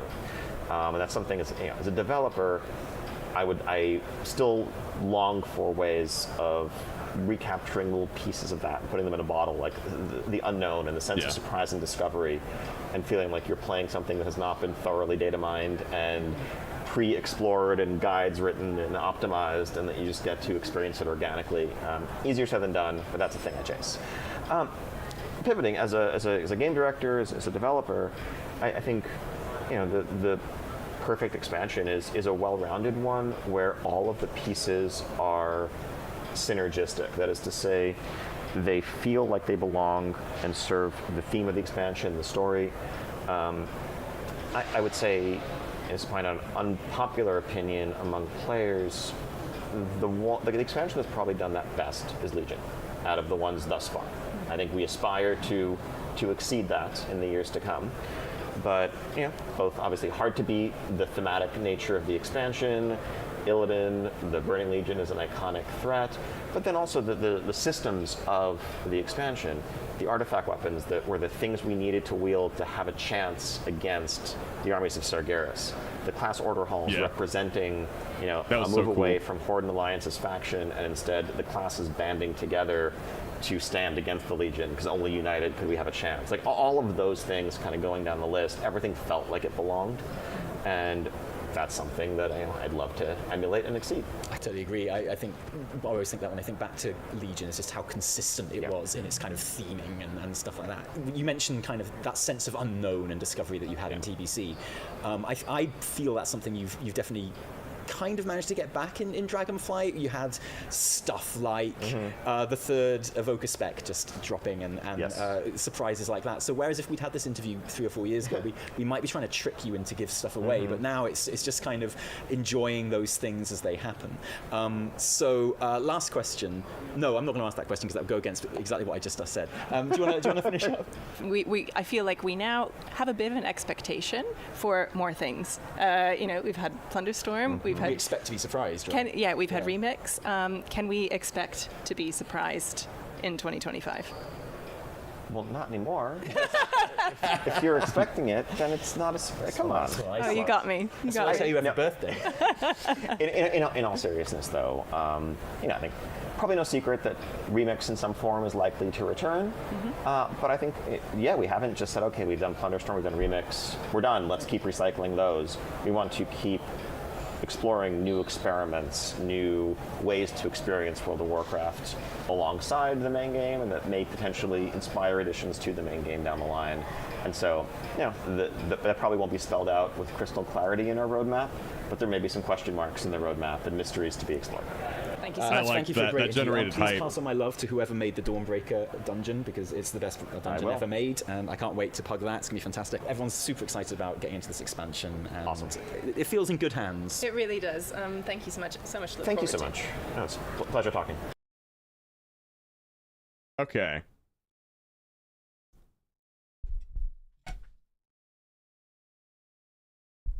Let's see. What do we got up next?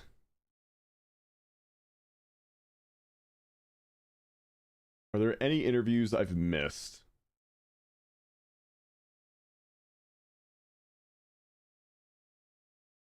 Or just like good videos? Maybe about like dungeons or something that I've missed? There's a story interview from Novel.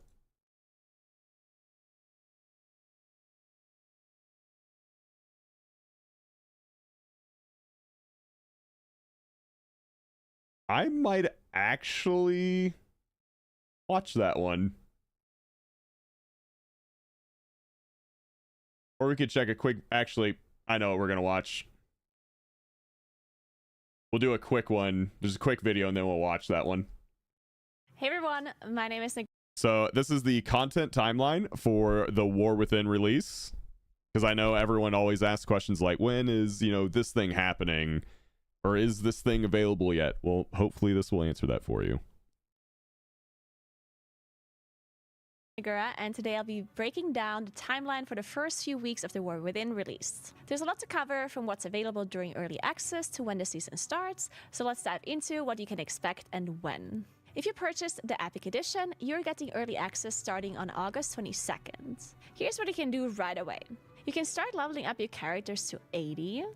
You can do all main story content, and side quests will be available for you to do as well. You can farm renown and get a head start on building your reputation with the factions. You'll have access to delves tier 1 to 3, with item levels ranging from 554 in normal delves to 571 in bountiful delves. Normal mode dungeons are available as well, so you can start gearing up right away in those. Professions are a bit up in the air. We're expecting at least the gathering professions to be available, but it's possible that all professions might be unlocked immediately, just without the weekly quests. On August 26th, the War Within officially launches for everyone.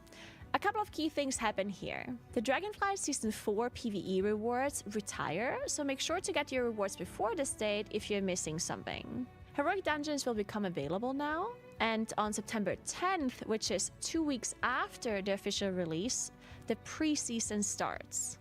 So Nerubar Palace, which is the raid, will open on normal and heroic difficulty. The first LFR wing of the raid opens, and delves will be able to be done on tier 4 and higher. Mythic Zero dungeons open, and Mythic Zero now is on a daily lockout compared to a weekly lockout like we're used to. The world boss is going to be We're gonna do crazy now. world And then tours 1 probably week later, on starting September then. 17th, the vault opens, which means that during this week, so on September vault. 10th, during this preseason, you will be able to fill your vault, and then you get an item next week on the reset. Then the Mythic Raid opens as well for Nerubar Palace. The second LFR wing opens up as well. And there's a completely new mode for the raid that opens this week. It's called Story Mode, and a brand new feature where you can experience the raid solo. Perfect for those who want to see the story without the challenge, basically. And then Mythic Plus season starts officially on September 17th as well. So that means all Plus keys are opening and scaling infinitely like we usually have it. Alright, so that was it with the rundown for The War Within. I hope this helped you plan out your next few weeks in Azeroth. If you have any questions, ask in the comments below, or come over to my stream at twitch.tv/Nagura. If you like this video and you want to see more The War Within content, make sure to subscribe to this channel. I will be uploading more videos like this very soon. Thank you very much for watching and have a great day. Bye! Bye. All right. Story interview with Noble.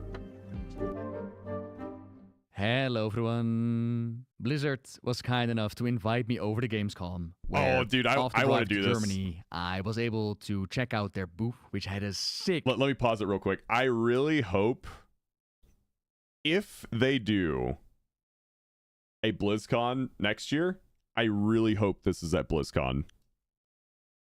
VR experience flying through Dalaran. I was able to stream, which makes me incredibly jealous of the setup they had going on there, and I kind of want to upgrade mine. And I also got the time to sit down and interview developers, lead software engineer May Flores, and associate design director Maria Hamilton. Knowing that the beta already showed us a whole bunch of the story, and they're most likely not going to give me spoilers for the future, I decided to focus the questions more on the systems, the design philosophies, catching people up on the story so far. I'll be sure to add the questions with timestamps in the description down below. But we talked about things like what is being done to get people caught up on the story so far, the potential of expanding the story mode on raids, how delves could be used for catch up on the story, how they're going to be implemented, tools for role players to roleplay better, and I poked a little bit to get some spoilers on Zolotov.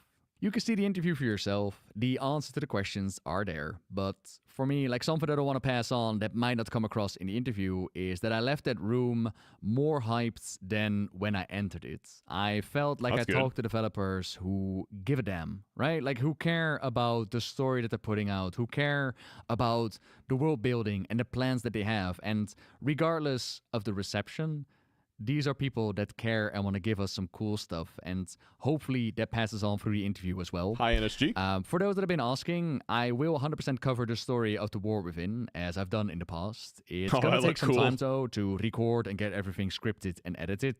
So far, I've been streaming it, and it's been a ton of fun over through now. it. I'll do my best to get it out as soon as I can. Now that will do for the introduction. Hold up. Game's up. Server's up. Are we live? Yeah, since the servers were down for maintenance, I paused the timer. All right. So let me go use the bathroom real quick. I will be right back, and then we will play the game. BRB.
All right.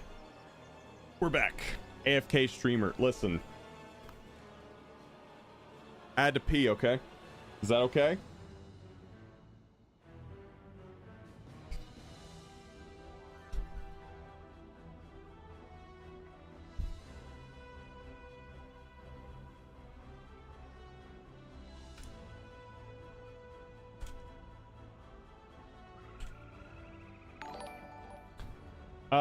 Let's see here. Kama, thank you for the gifted sub.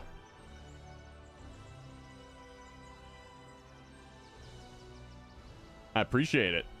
All right, so let's see. We had 1, 2, 3, 4, 5, 6. No, just 4. Sorry, that was from yesterday. Yeah, 2, 3, 4. 4 subs, so that's going to be 8 minutes on the timer plus 10. That's 18. 18 minutes on the timer. Let's go ahead and put it up there. Set the starting time.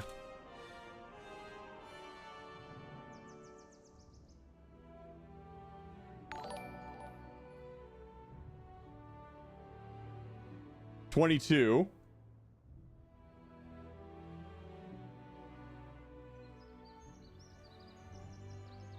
There we go.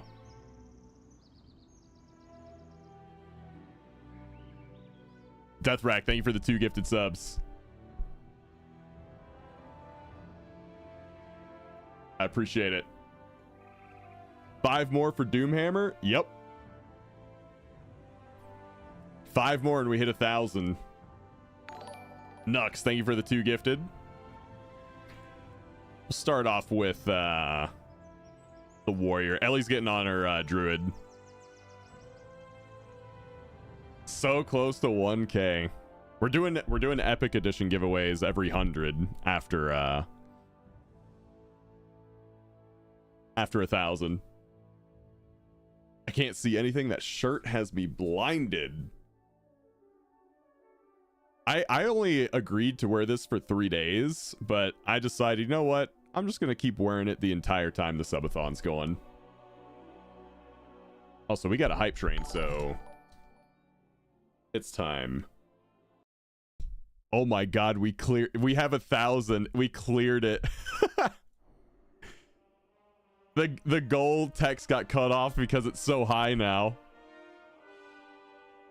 Doomhammer. And a Bean Boozle. Gib Hammer, thanks. All right. Since we hit 1,000, and you guys apparently broke my goal tracker, didn't even think that was possible. Random Killer, thank you for the 5 gifted, buddy.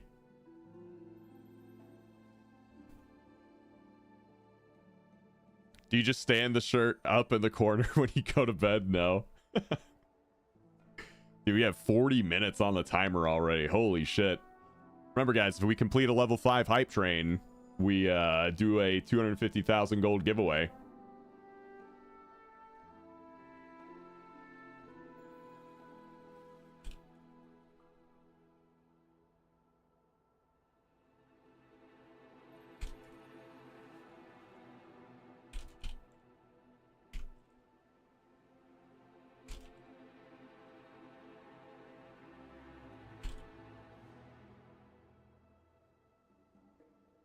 Theater troop starting?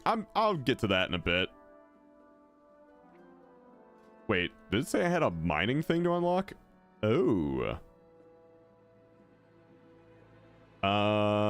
So this one, I went this one because it this does mounted mining.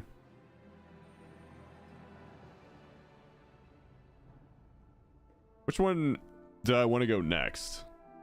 Did the sub counter break? It did. Whenever it hit 1,000, it broke.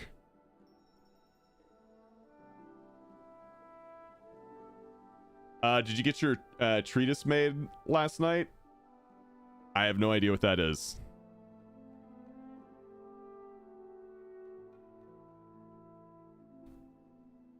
Higher quality ore, null stones, refinements. Mining speed. Let's see. Significant cooldown reduction on overload. An additional charge of overload. Learn how to protect yourself and improve yield from unusual deposit. Okay, so don't get killed by dynamite.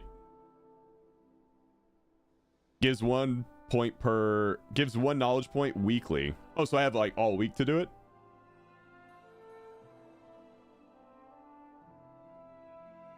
Oh, I mean, I could. I'm just reading the highlights here. But yeah, we can look at the whole thing.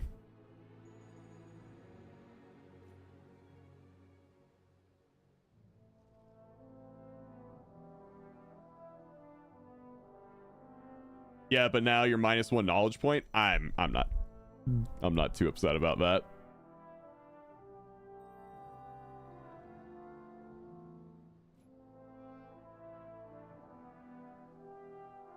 Okay, that's just nullstone stuff and refining.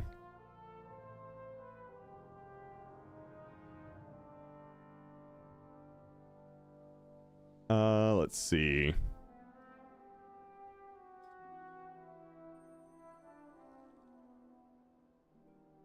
Rob, I would love to see it if it goes to 1,000 hours. I am still hoping it goes.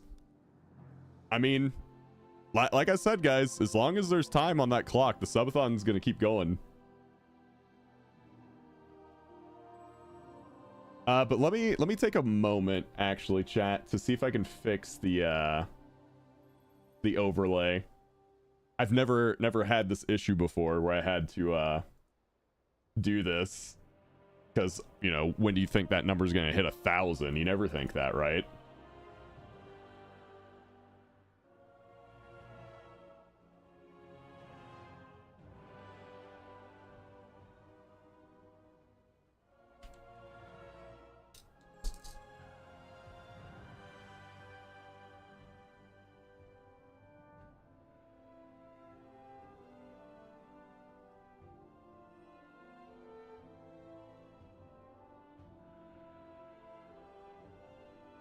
Let me see if... Aha! There we go. Perfection.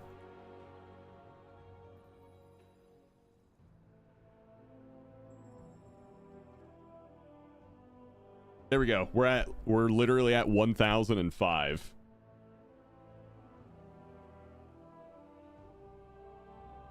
All right, guys, we got 15 seconds left on the hype train.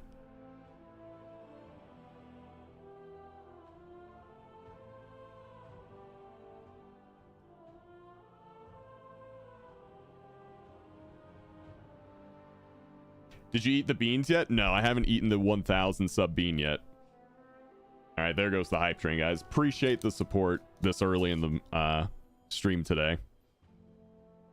Well, I mean, we're almost at 2 hours in. It doesn't feel like I've been streaming a lot already because we were just watching videos, not playing. All right. So let's go ahead and do the bean. We hit 1,000. Remember, chat. There we go.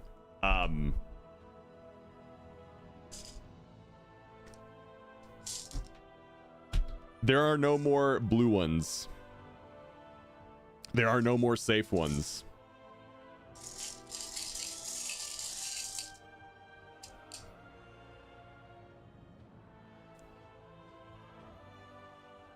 Okay. Take a handful, no balls? Dude.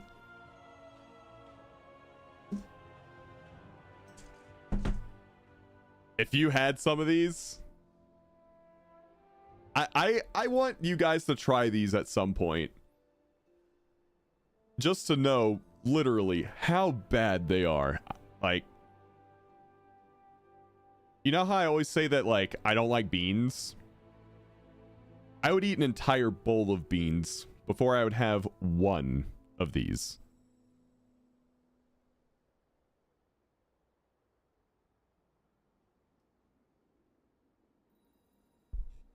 Imagine having the spicy ones. I would crush spicy ones, dude. I would absolutely crush spicy ones. All right. So, the Harry Potter ones, I don't think are as bad. Next time we should get those. Yes, there are 0 safe ones. Like everyone has a good flavor or a bad flavor. Blue was the safe one. It was good either way. So, the bean we got is birthday cake or dirty dishwater. That's the one we got. Okay. Cheers, guys. Thank you so much for the 1,000 subs. That's incredible. Thank you.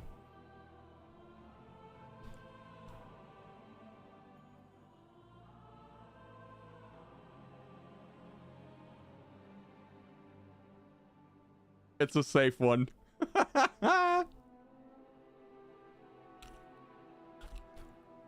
That's a safe one.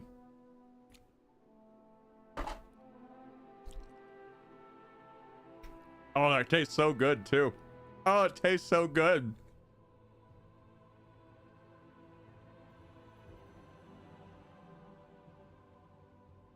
Hell of a way to start the day with a safe one.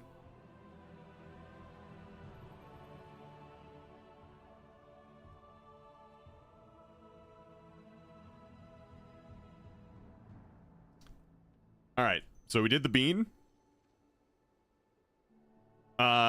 Rosina, we're still gonna be a few minutes because we gotta do a Doomhammer giveaway. So give us a few minutes and then we'll get the group formed. Let me open up Steam real quick. Here, let me get off full screen because we had our bean, and I'm very happy we started the day with a good bean.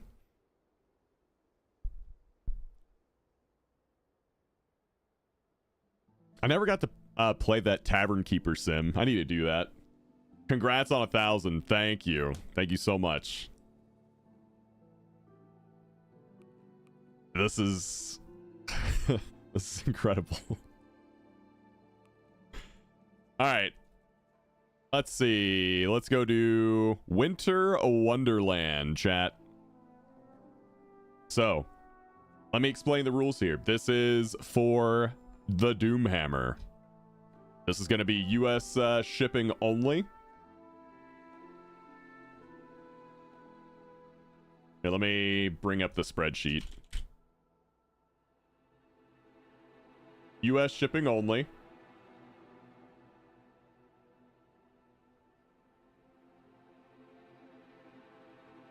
Okay, here we go. The Doomhammer. $330 prize, ladies and gentlemen. The Doomhammer.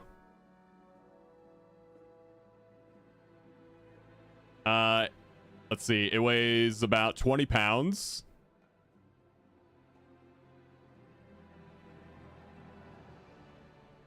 Ooh. So, you know, it's kind of hefty.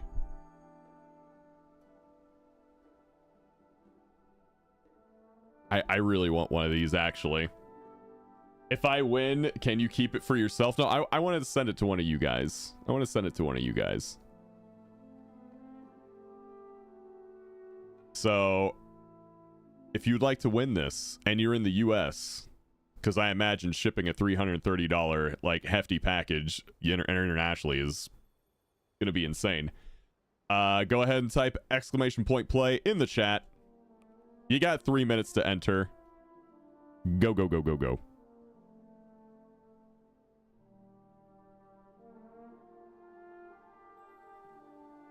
If I win, you mount it on your wall, and it needs to be inscribed Devil's Eggman forever. No, I want to send it to one of you guys. The Gorehowl is nice too. Yeah. Can you remove me from the game? There's probably a way to do it. I don't know how to bring up the player list. But basically, if you win, I can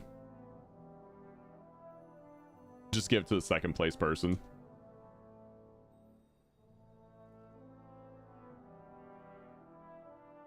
I'm just like pushing buttons to see if I can bring up the player list. Can you try Chrome King Blue on OBS? That shirt and background. I think we can achieve floating head.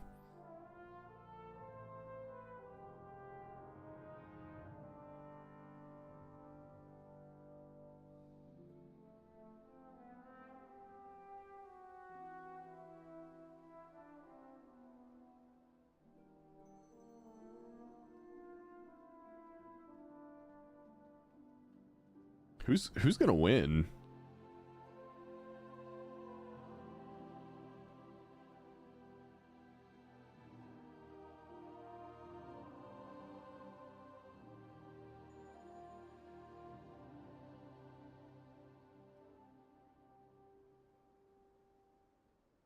Oh, here's the player list. Okay. Actually, so Solarin, you said you wanted out of this one?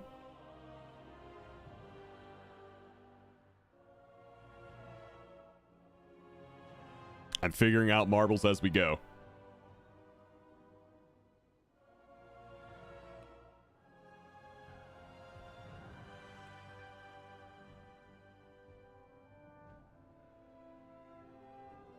Yeah, because I can't get it? Okay.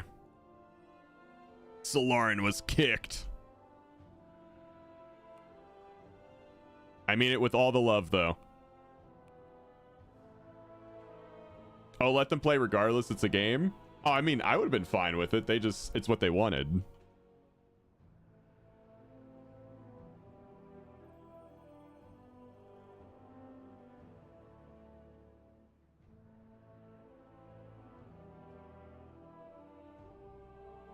All right, guys, about 15 more seconds. Hey, Quig. Thank you for the tier 1 cool 38 months, man. Appreciate it. I don't know if Pyrie made it. Frick!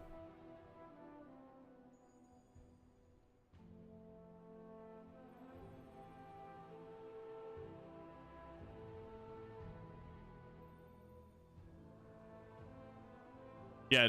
Oh, I took out Mies. Let's go. Dude, what if I win? Does that mean everyone gets a Doomhammer?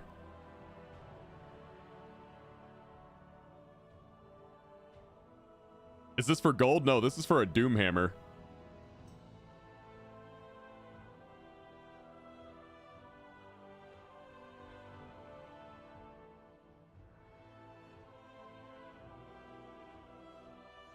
Oh, I'm at half health. Oh, no. Oh, Tarly just got a double kill. Oh, Hokkaido just got a double. Dude, a lot of people just died. If Rob wins, we all get a Doomhammer. Yeah, just send out like 200 Doomhammers. It's fine.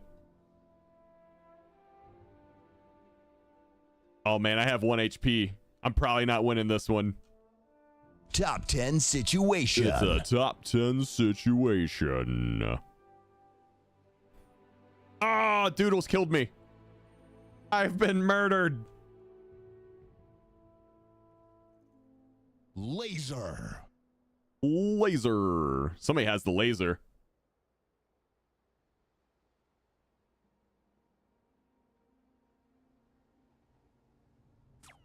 Pew.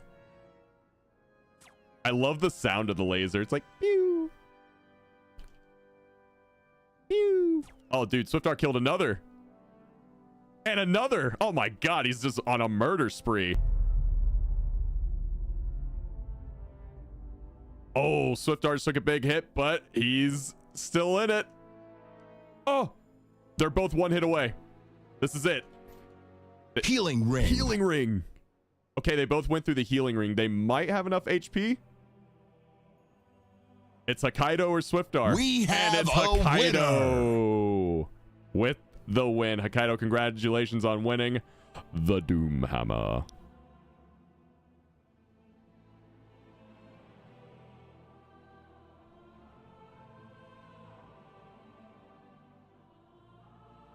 My brother is mad. Congrats, man.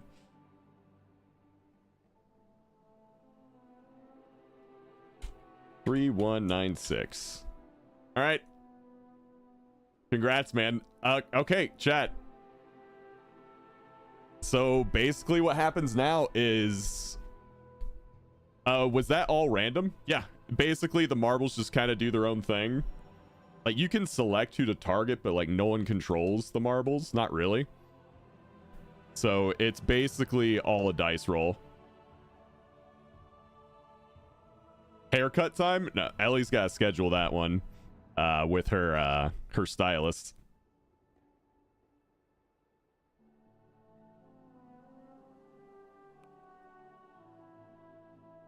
But yeah, whenever that gets scheduled, I will tell you guys and give you, you know, date and time when it's going to happen. And then here's the thing, chat. Should I post pictures of it like after I get it done? Or should I just keep it a surprise for like the next stream after I get it done? Live stream it? Surprise stream it? You should stream you getting it done. There should be a video. Surprise.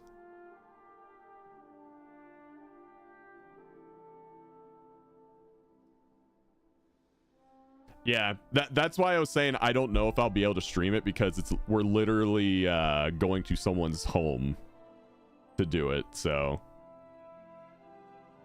that's why I couldn't promise it.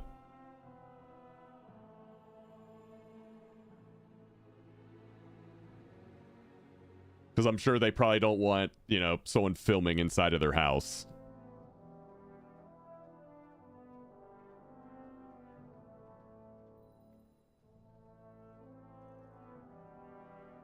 All right.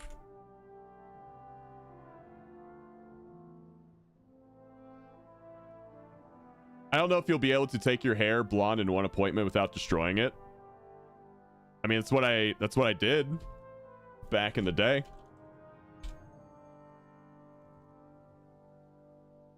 Oh, if you think I went to go get this done with multiple appointments, man, you crazy. I definitely did not.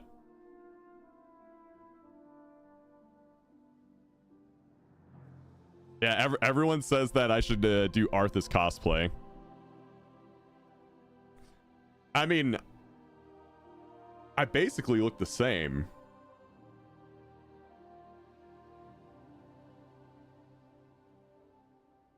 No shot, you played for the Raiders. Yeah.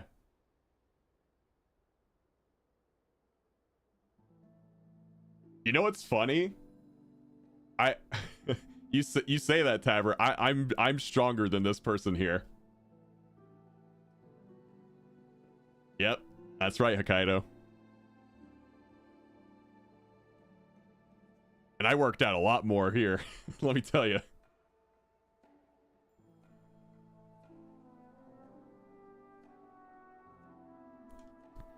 Ellie will tell you, like, Ellie, remember the story of the freezer that we got?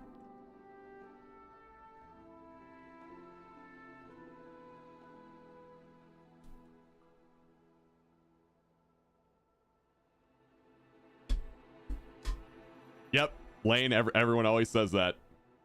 I literally picked a freezer up, like a whole fucking freezer, and just like put it on my shoulder and carried it.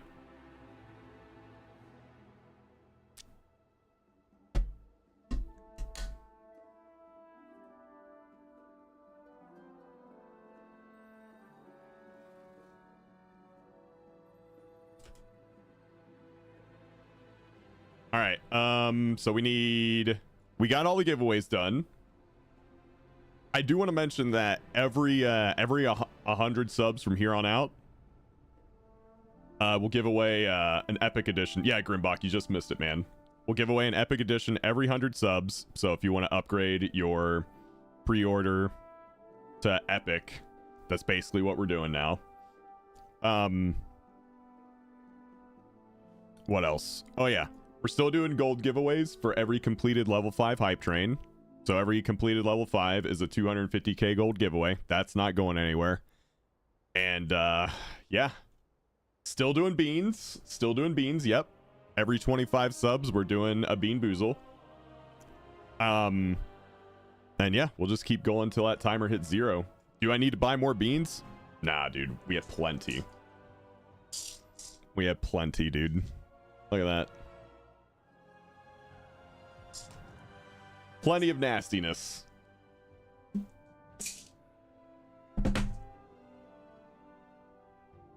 How many barf beans are left? Too many.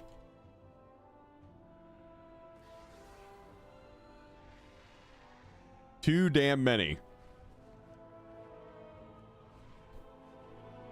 Also, is this blue quest the weekly quest you guys were talking about? We are a light in the darkness. Oh. Oh. Which one do I pick? And don't say snuffling because we're not doing that. Was there a hype train? There was, but it only made it to 4. I did snuffling. God damn it. How will you aid the people of Kazalgar? Cinderbrew packs a punch, but I hear their brewery is facing some troubles. Don't get singed. Complete Cinderbrew meadery dungeon at normal difficulty or higher. Probably going with that one. I don't even know what that is. Probably do this one. Yeah, it says complete Cinderbrew meadery dungeon at normal difficulty or higher. So basically just do the dungeon. May you walk in the light. Bring Beladar's warmth to those in need. It says normal, but it's actually heroic on the quest. Let's see.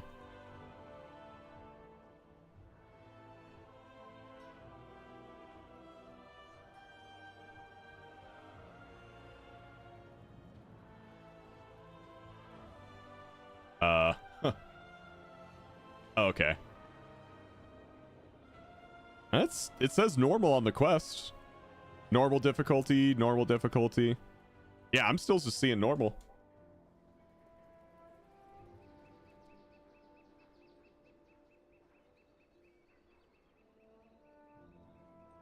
What's the consensus on the coffer keys? Spend or save? You want 4 a day for week 1 of the season. Mine says heroic. Weird. Mine says heroic. That is weird. You think it's an item level difference? Since I'm, let's see, 545.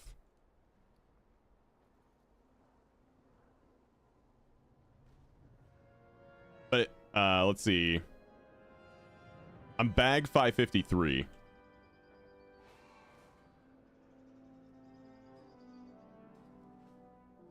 Yeah. And let's get Ellie in here too. Cool, cool. What bag add-on is this? It's called Baginator.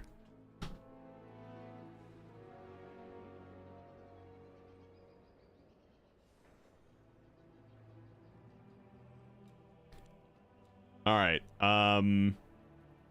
Do we have any healers that want to do heroics? I guess it has to be an alliance healer as well.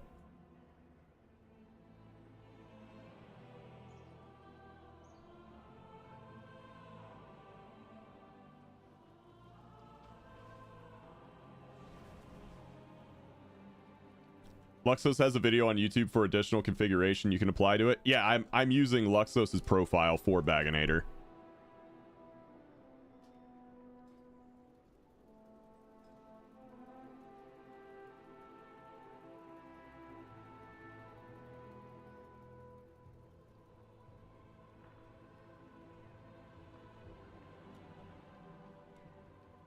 Who's the evoker healer that just signed up?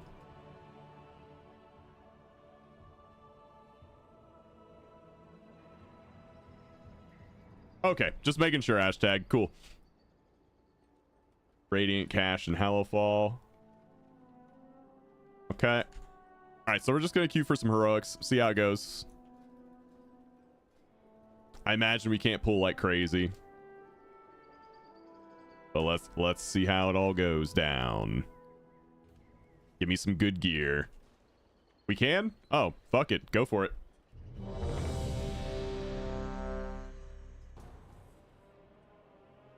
We need meadery for the quest. That's fine. We have time to do that. I expect we'll probably run into it. Have we done this one?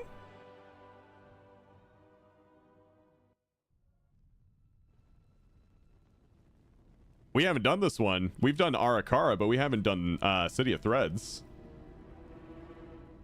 Let me hop on Discord. Our friend awaits you in the High Hollows. God damn it, Chance. I just saw what you sent me on Discord. Chance just sent me feet pics, you guys. Is it of his or a cat? Xalatath. Oh. I always knew he was Xalatath.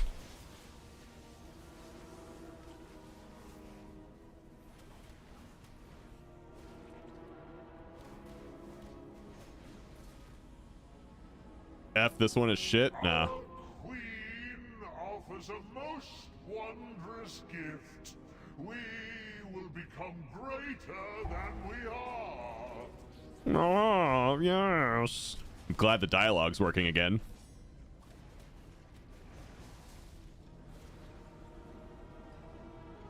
Mike said the city dungeon is confusing as fuck, just a heads up.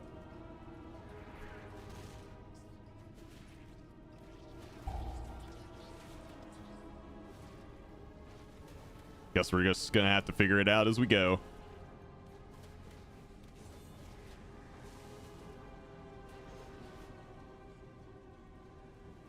Invaders, fear not, citizens. We will show them on Surrey. Sorry if I'm going a bit slow. You do whatever you gotta do. I mean, It's more I have the map open as well, so I can see where to go. oh. Okay. So like one person gets hit with this like thing that emanates line attacks. Whose voice you challenge?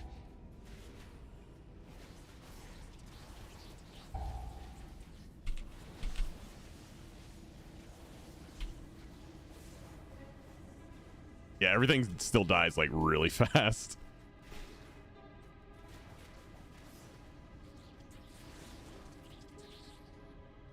Come, let us speak.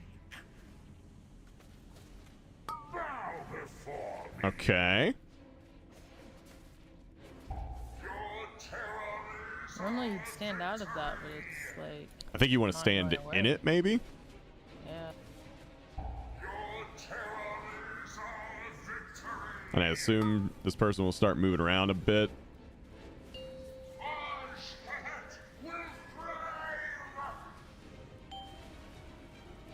Yep, there's that shit.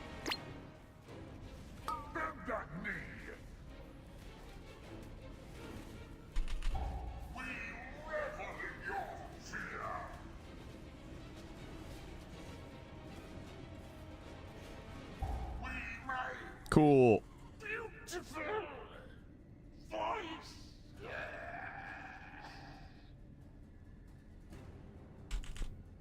Ansarek has eyes everywhere. Finally got Tyvon mount. Nice, You'll need dude. to blind them to meet the Vizier. This is a mini boss, I think.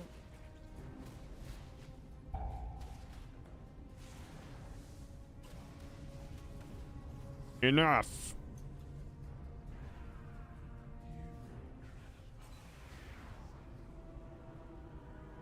Oh.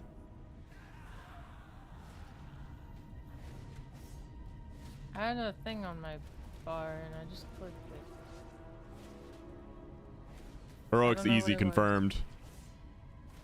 Yeah, you can just kind of YOLO everything. Just don't stand in bad. Stay away from the circle. Yeah. Is it up or down? No idea. Let's try down first and then try up. Looks like up. I'd say up.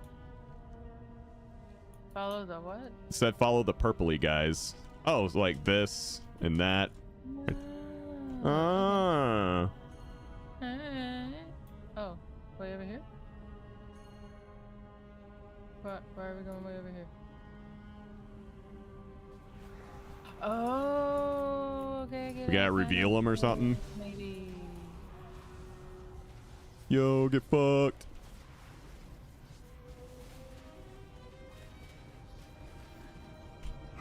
Another spy has fallen. This cannot be. This cannot be. Oh, Eyes of the Queen. We have to do 2 more? How do you know? 2 out of 4. Oh, it doesn't show on yours. Yeah. At the top of my screen it says Eyes of the Queen. Just heroics. Who gouged? I can't. What? Speak. Eyes of the Queen gouged. 2 out of 4.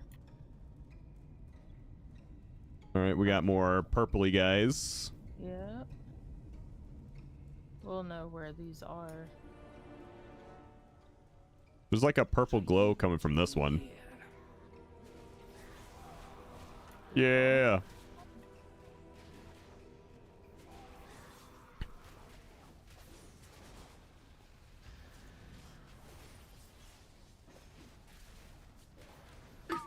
Yo, Slayer kind of owns, dude. We will run out of spies. Okay, 1 more. As long as I got cooldowns anyway. It's the same like wet noodle if no cooldowns, but hits like a truck if cooldowns. Oh my god, I had an echo and was so confused my computer had 2 tabs of your Twitch open. I appreciate it.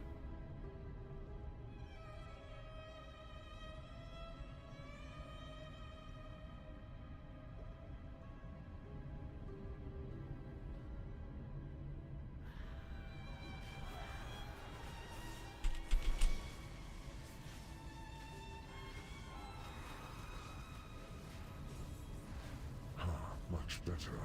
Come to me and I will help you as agreed. I was looking at the new rewards and going, where the fuck is that coming from?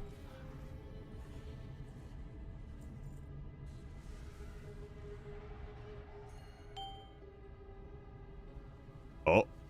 Oh.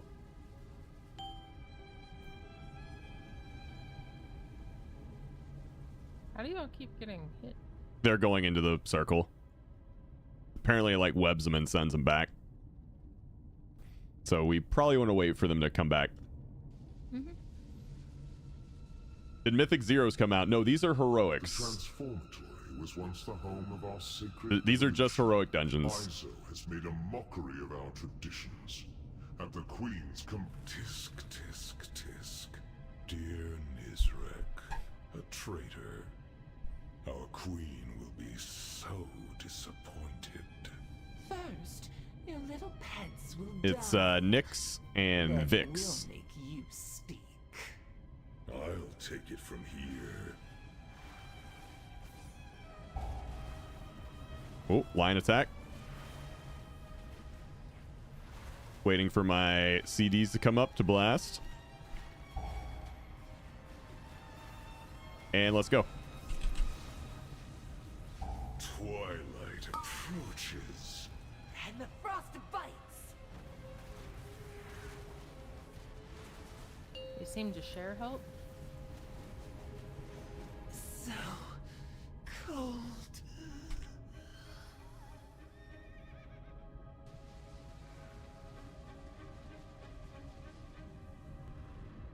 I can't wait to do these on Mythic Plus. Our strategy Cooldown timers seem pretty weird with this right now.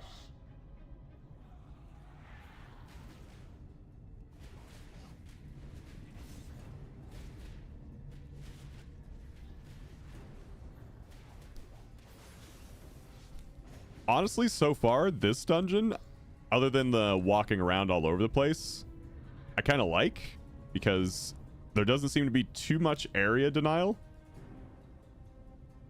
Doesn't seem to be too many, like, casts.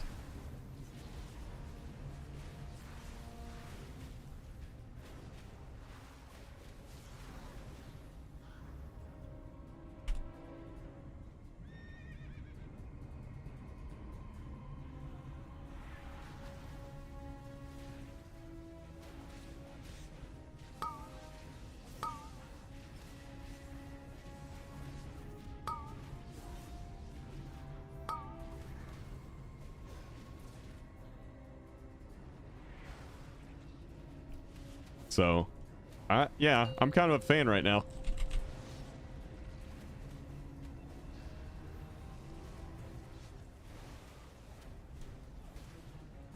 I don't mind a bunch of those little swirlies because you can still maneuver around. Like, that's fine. Overcrawlers. I've enough of you in my collection. Be gone. Okay, Tabber Tank. You think you're funny, bro? Do we have to, like, go around somewhere, or... Yeah. So it would seem.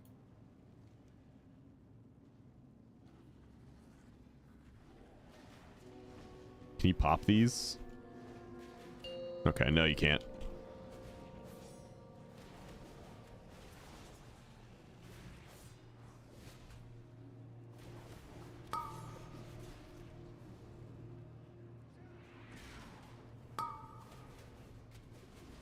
Void Wave. I have a feeling that they can. Alright, I want to do this for science. I want to see what happens if I walk into one. Yeah. Yep. If you walk into one, someone goes free. Okay. Had to do it for science. Do I need? Is it down in here? You're interesting. Listen, I had to do it for science. There might have been people who didn't know.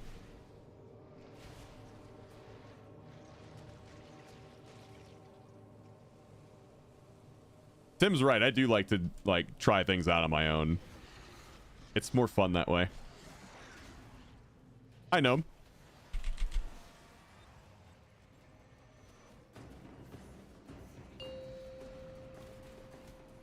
All right, what is this mechanic? It's a knockback. That's fine. I can just charge back into that going forward. Orbs coming in. I don't know if we want to hit those. Soak them. Okay.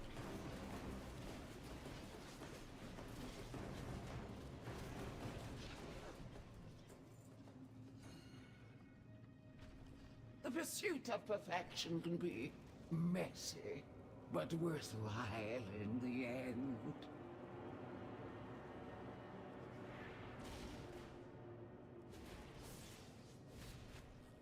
So persistent. For you, a reward. Witness the unparalleled wonder of transformation.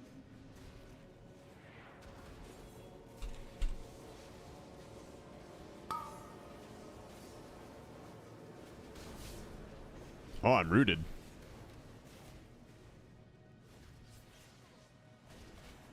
That's a stack. So that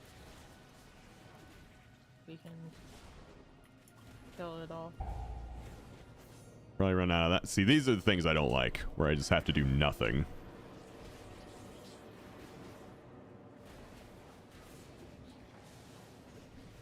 But it was pretty short, so it's not too bad. You've earned a place in my collection. Let me usher you. Oh. Witness the glory Come back. of our ascension.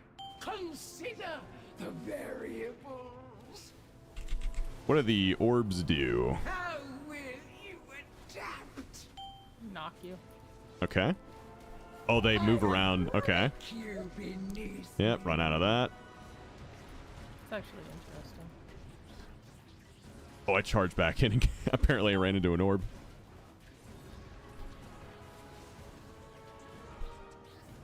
What can I make of you? Yeah, Warrior does a lot of damage. Gotta say. With the weave.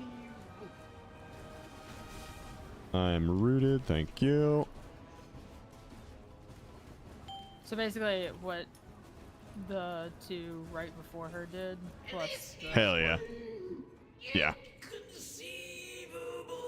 Okay. Subathon ending? Oh god, 49 seconds. Chat.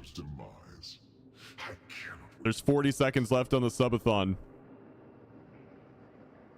I was so like invested in learning the dungeon, I didn't even pay attention to the timer. 30 seconds, chat. Ah, panic. Panic. Who's gonna save it? Chat. 24 seconds. 19 seconds. 18. 15. Is this where it ends? Is this the end? 10. 6, 5, 4, 3. Woo, Hadri. Hadri keeping it alive. Let's go. Hadri with the 5 gifted subs. Now we got 9 minutes. 10 minutes. Yeah, well, it's closer to 10.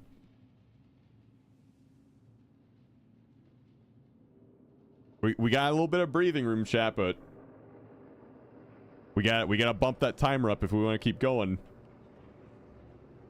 Hadri, thank you for the 5 gifted.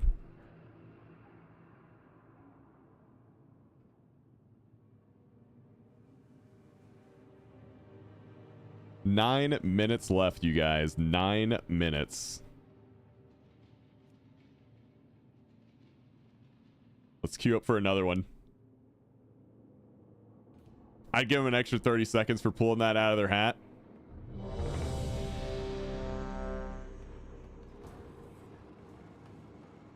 That was very close. Are you ending as soon as it's over?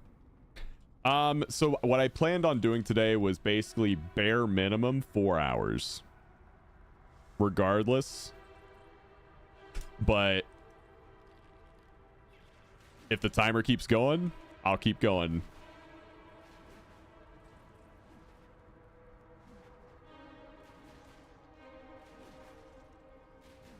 Nice, Pyrie. Good catch. Do we never end ass?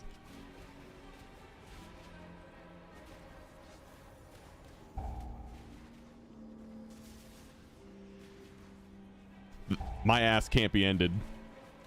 Ah! You're gonna have a tough time in this dungeon. Sorry. Chat, she fell through the hole. I was definitely paying attention to stream, not where I was walking. Oh, man. Chat, we got 8 minutes left. I've done this one before, so I can, like, kind of pay attention a little bit more to the subathon. That was a completely new dungeon for me.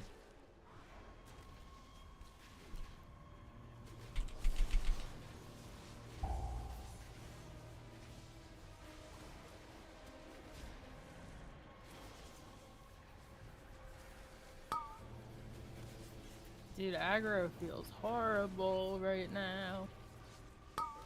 Does it? I'm not pulling off you. I haven't pulled off you once. Somebody has.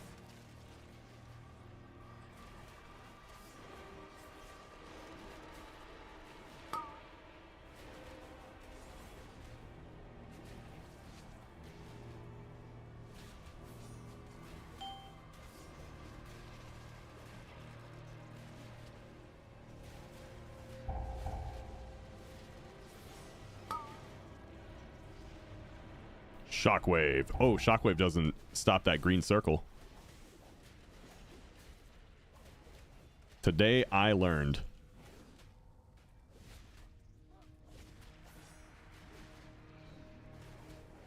I like this one a little bit better on the warrior though, because I can just jump over all the fucking eggs. Yeah. It is kind of nice.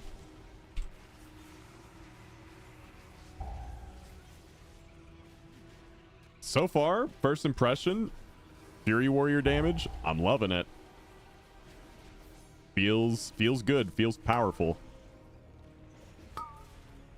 I also haven't run into a situation where it's like so many health bars I can't see what's going on under my feet.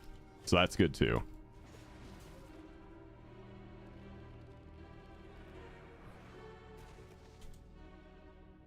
Chat, we got 6 minutes on the clock. I don't have one of those. Somebody decided that the best talent was to take my second survival instincts away. I don't know who decided that, but I don't like them right now. Rip. What'd you trade for it? I don't know. You're just like, I'm just doing what the guides say, okay? Essentially. I don't know why those decisions are made. I'm just doing it. I maybe don't agree with it 100%. I just don't know where I would take something out, essentially. So I'd have to really dive into the build. Dude, And ain't nobody got time for that. that last dungeon, someone traded me 571 shoulders. I appreciate that. That's a significant upgrade. Okay, I don't even know what you said. But you're awesome. Oh, thank you. I agree. Hey Rob, I'm actually asking you what you're having for lunch today. Good question. Bean boozles. Yeah, maybe some bean boozles. We'll Speaking of, see. less We than got 5 4 minutes left. Hadri kept it alive a little bit longer for you guys. Let's see if someone picks up the slack. Yeah, Tim, it was Rosina. I know, the other plate wearer. You're right. Credit where credit's due. Thank you, Rosina.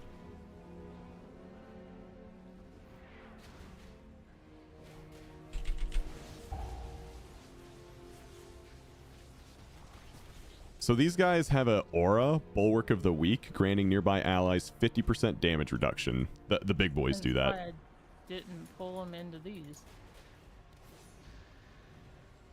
Okay, so you know, just trying to show all the mechanics because I know sometimes you don't read. He went off. He went off. He went off. Can be stunned. Can be stunned to reset the cast. Sorry about that. Something died quicker than I was expecting it to. Actually, okay, never mind.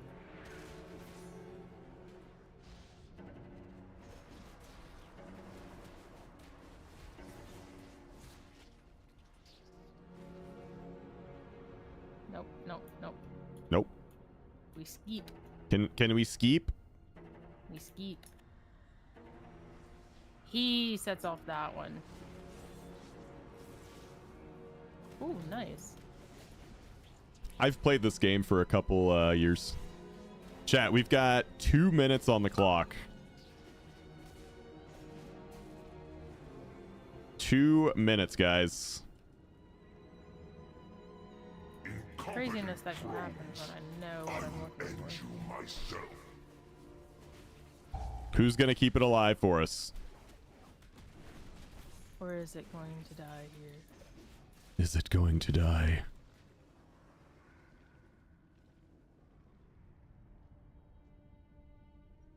You'll falter, my swarm.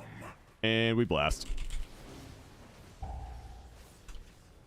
K Bizzle with the 5 gifted, keeping it alive. Appreciate it, man. Oh, I pulled aggro. Yeah. I'm blasting, dude. You're like, I haven't pulled aggro this entire time. No, you That have, was the you first just haven't time. noticed. You have, you just haven't noticed. You can't tell me what I have and haven't done. You haven't done mushrooms. I think we gotta get in the circle.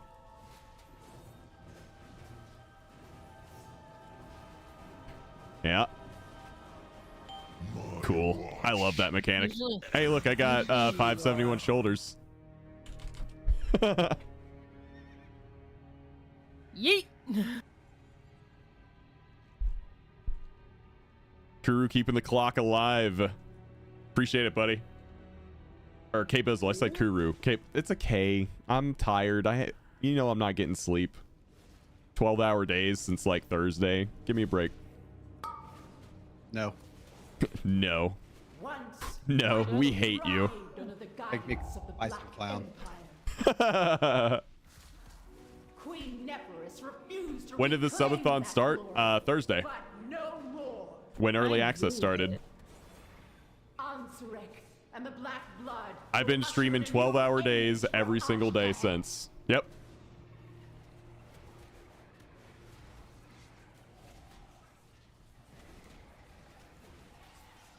I can't.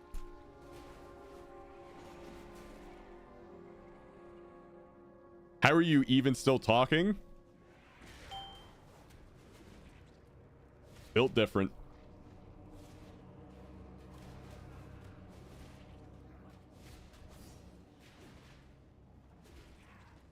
As long as you get, like, you give yourself enough time to get some sleep and, like, some decent food, I don't find this to be that difficult.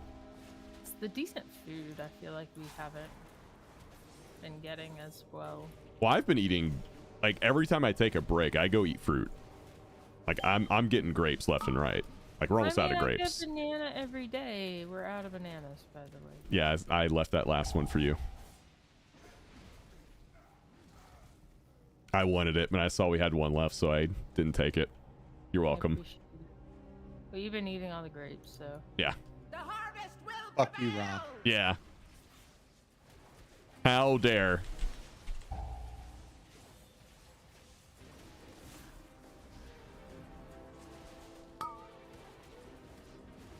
Fine, I guess I'll pop on my cooldown so I can keep fucking aggro. Yeah, dude. So what do these ads do? These blood workers. Die. They leave a puddle on the ground. Okay. Get away from that. Ah! Ooh, you can't.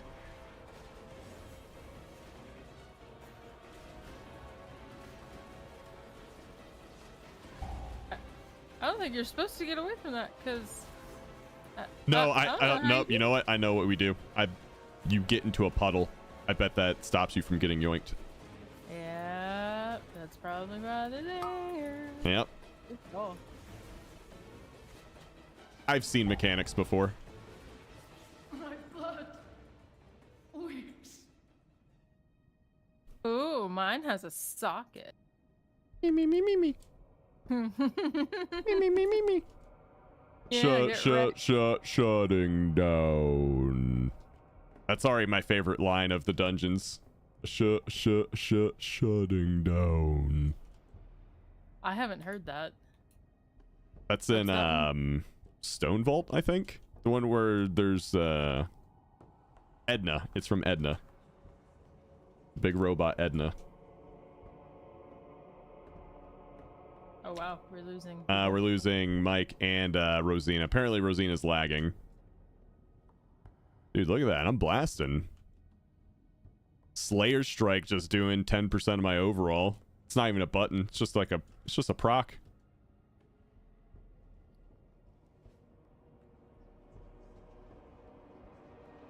Great boy. All right, I'm great boy. Great. Oh. Boy. Okay, what were you gonna say? Leave Instance group Okay. and then come to me. If y'all need a DPS, I'll join. Here, I'll start inviting people in a sec. What's up? You see this blue person? You'll get like 4 choices. One of them is to do the dungeon. The Cinderbrew Meadery. I have that one. Yes. There's also another one here for just the stone vaults. It says you're not on that quest. That's why I was very confused. Wait, where? Where I pinged. Ha ha ha. It just gives you a bunch of rep with everything. You have to pick one. No. It's a different one. I'm going to actually drop that quest because I have that one and it says to do it on normal difficulty or higher. And everyone says that for them, it says heroic. Yeah, mine says heroic. Oh, that's why it's not showing me. Yeah. So I'm thinking it was an eye level thing. To those in need. Yeah. And now that I've got those shoulders, it says do it at heroic difficulty or higher. So now I probably have Be strong, my friend. the same thing. Your aid brings hope to us all. And hashtag says his says mythic because he probably has even higher eye level. Or maybe he can drop it and pick it back up again and it'll say heroic. I don't know.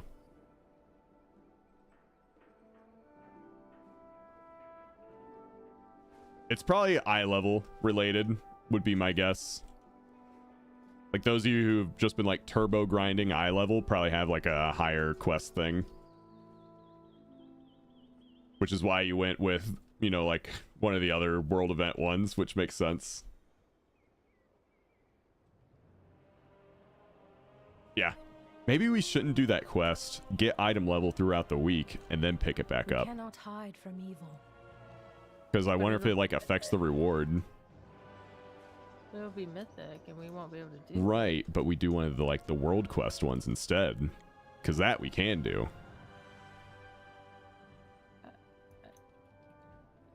That min-maxing. Yeah. That's what that feels like. I mean, a little bit. I mean, you don't have to do it. I'll just do it. You don't have to do it. Faith kindles my hope. You get the same reward regardless. Okay, never mind. A lamplighter brings hope. Do you also hear Sick. Beladar's song? All right, so we need first off, chat. We have 4 minutes on the subathon, guys, and we are less than 10 subs away from doing another Bean Boozle. Just putting that out there. Go to the Dorn Renowned vendor. You can buy epic shoulders. Where would that be? I don't know where shit is right now. The main. The main room, the throne room. You see the thing that looks like the manila folder? That looks nothing like that, but I know what you're talking about. I'm going there. To me, it looks like a manila folder. How in God's name do you? Dude, you had some creative folders. I have calibrated my prices to be reasonable. It's got like the little tab. Oh on the man, that's funny.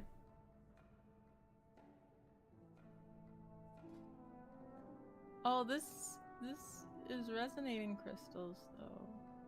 Oh, What I do get these use to shoulders. Fuck yeah. Too bad they're crit burst, but I don't care. My directive has been fulfilled. Each faction offers a different piece. Go check the others. Well, we won't be able to buy all the pieces. Yeah. They offer a different slot. Okay.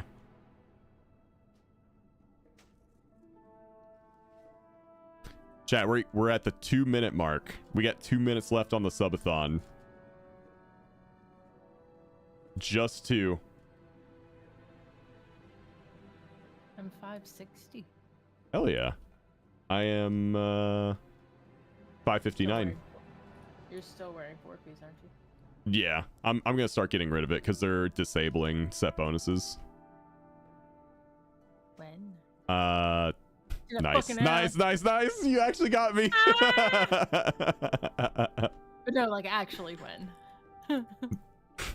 like legitimately, at what point in time are they doing this? All right, since you have asked, I think it's tomorrow. Oh, little brain, thank you for the 5 gifted, keeping the subathon alive. We are 4 subs away from a Bean Boozle. I've got 2 turn-ins in Ringing Depths. I don't know why. I'm gonna go turn those in. Okay. I don't know what they are, but I'm gonna go turn them in. Let's see. Hallowfall is a chest, so I'm gonna go to the Hallowfall people. 4 more. 4. Yeah, And 4 he more has to eat a subs bean. for Nasty Bean. Probably Nasty Bean. There's a chance it's not nasty.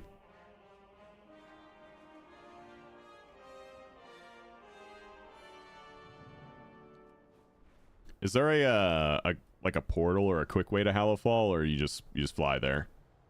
I just take flight paths personally, but so I can. The reason that I do that is so I can like look at things while I'm That's fair. flying. I can just fly there. There is no quick way to Hallowfall? All right. So how helm or chest? My helm is technically lower. Which is higher, adventurer or explorer? That's a good question. Because, like, all I know is hero and myth. Blizzard increasing leveling difficulty tomorrow.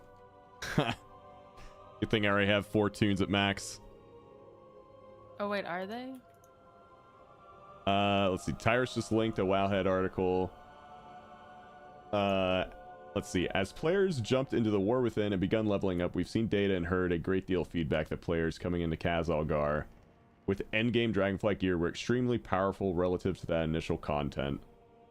It is entirely intended that effort put into gearing translates into a significant combat advantage at the start of a new expansion. But the values we've been seeing are extreme, often not even allowing time for normal combat rotations. That's true. This disparity also caused mixed level groups to experience skewed results, with lower level players contributing drastically more than level 80s. Tomorrow, Wednesday, August 28th, we're going to apply hotfixes to the game to address this. Hotfixes will adjust the scaling of enemies and War Within leveling content to increase the power of low-level enemies, bringing the duration of combat more in line with expected WoW behavior. These changes will be most noticeable at level 70 and will have a reduced impact as your level increases. Enemies at level 80 and above will be unchanged. Okay, that's good. I did something I didn't mean to. What'd you do? I don't know. I think I'm innocent here. Okay, do your thing. I don't know. Alright, I'm gonna go ahead and assume the Hallowfall stuff is, yep, it's right here.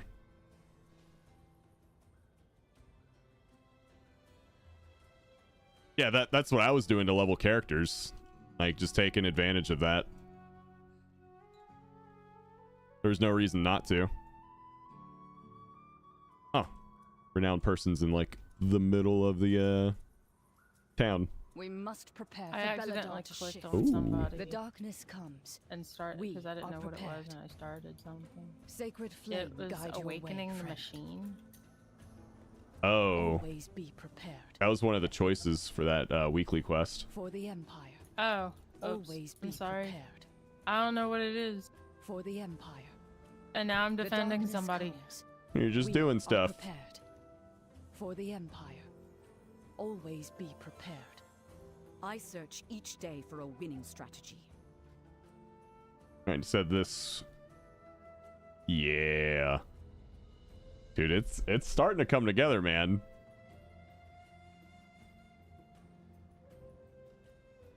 Yeah, I can get those too.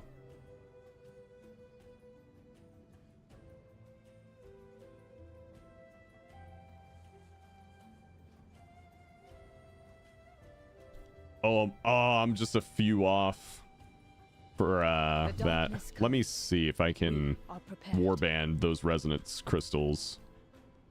Let's see, currency.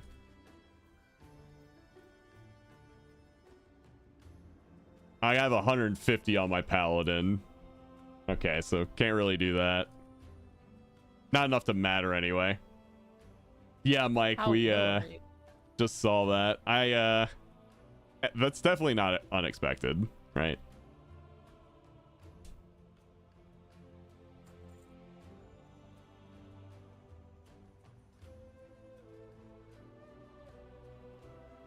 Rob DK has 2. I'm gonna need that. This almost feels like challenge mode. We Whatever are the fuck holders this of is. hope.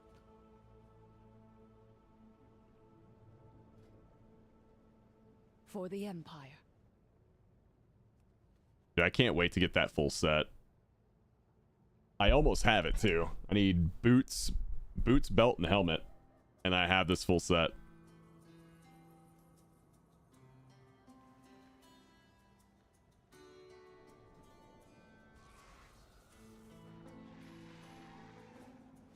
You can convert Kej to crystals. It's not a great exchange rate right now, but you can do it. I probably want the Kej for other things too, though. BRB got newborn aggro. Don't you dare end stream. I mean, I got 5.5 minutes.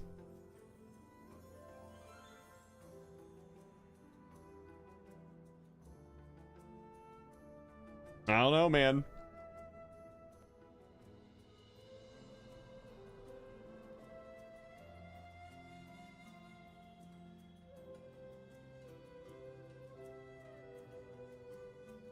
This is aspirant PvP gear for plate.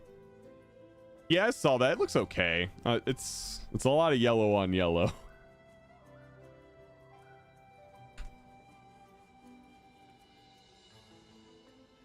It's my least favorite recolor, but I don't think it looks bad.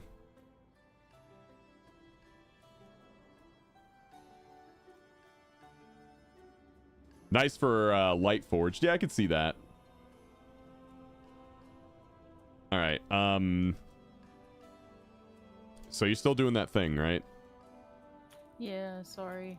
It's okay. I can end it after this one, I think, hopefully. Oh, maybe not. My 6-month-old is watching your stream. She's talking up a storm at you playing too.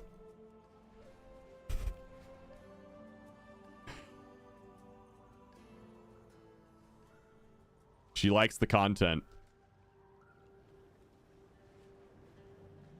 Hearing that a 6-month-old loves watching this game is nice. Yeah. So wait, who drops what? Helifall's chest, Deeps' helm. I didn't have enough resonance crystals to buy anything else. Oh shit. It is so laggy out here. What do they cost? Like 2,000 and something? I think I didn't have enough for it. I don't even know where this vendor is. It's in Deeps. It's where the folder is, Ellie. Each zone has a folder. I'm gonna use your terminology so you can find it. No, I don't. There's the folder. Oh, it's way. That's so funny. It looks okay. You just gonna make fun of me? Yes. Okay. Well, the folder's in the middle, so I don't know which door it is. It's fine though, because I can't buy anything, so.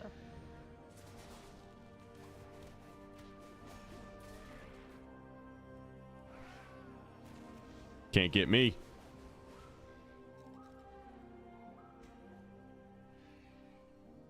Ooh. Oh, it's cloth. Well, it's warband until equipped, so I can send that to my mage, actually. So that's sick. My mage just got a 574 belt.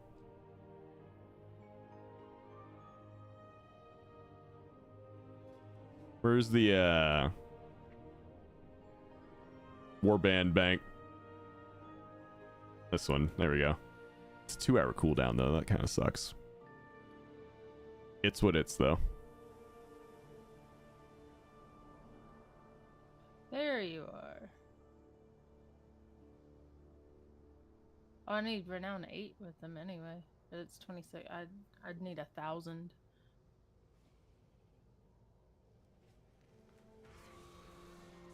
Yeah, I'm not level 8 with anybody else.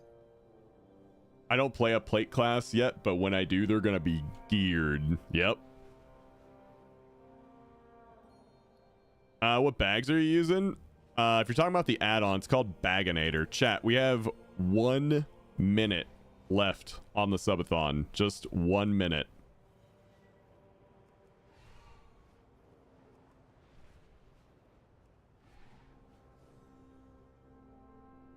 One more minute. Oh, is that the Lux add-on? I don't think Lux made it, but he has a pretty good profile for it. Better Bags is good too. That's what I was using before Baginator. Let's see here. Cold-Hearted. Thank you for the 2 gifted. Oh, and Little Brain, thank you for the 5 gifted earlier. I appreciate it. Ooh, Ooh, Swift Arrow, that's a good one. Yeah, I'm gonna do. You know what? I'm stealing that. You made this? No, I made this. All subathon goals were reached. Yep, they were.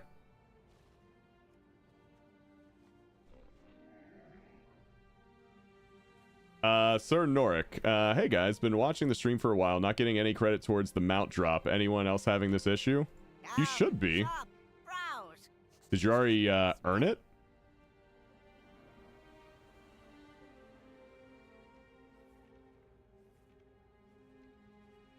Speaking of.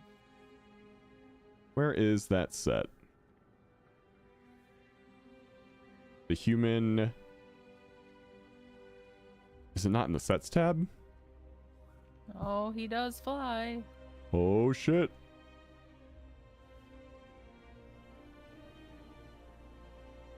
Lion Guard. Okay. So I think I was missing the gloves, the boots, and the belt.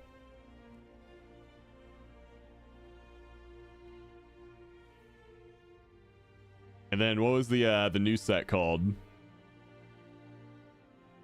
Definitely don't have it. Haven't been on Twitch in a hot minute. It should be working because I know it was working yesterday. Make sure that. Oh, sorry. Make Maybe. sure that your WoW's connected. Yeah, you might have to connect your Twitch account to your BNet account. It's the second link in that that message from Stream Elements. Go to account.battle.net and see if your Twitch and WoW accounts are connected. Because I don't know if you'll build time until you do that.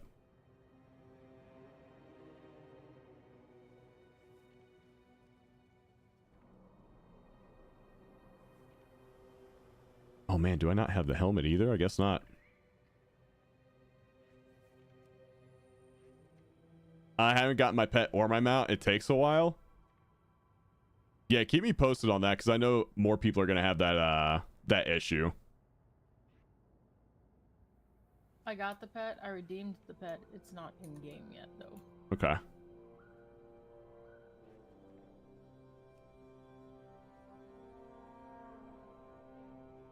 I need to find some cool swords. Oh wait, I think I have the yeah. There it is. There it is.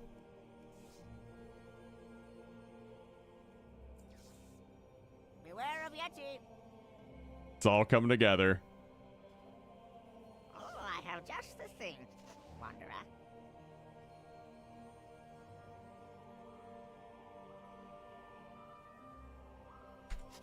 May your feet find good trails. I made this. All right, guys. Chat. Again, we're back down to 1 minute.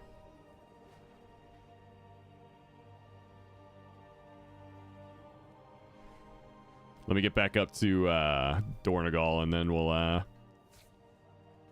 get another group going for dungeons.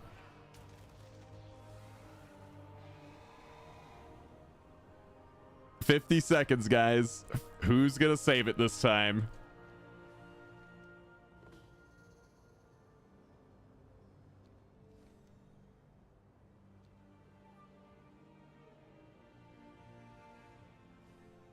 Who's it gonna be? 30 seconds, chat.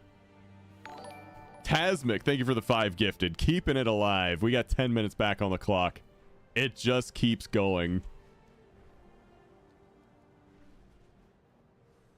It just keeps go. Wait, by the way, chat, we just unlocked another Bean Boozle.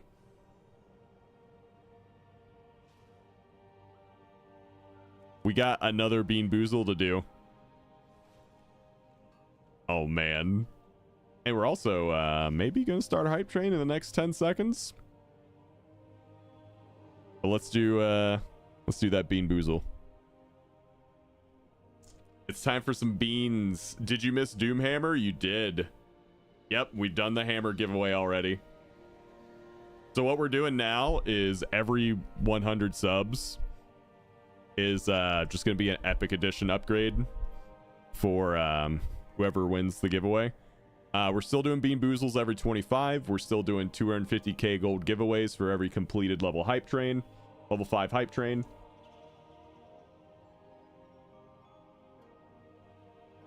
Nope. Yep, I know. I checked this morning. It looked like they did.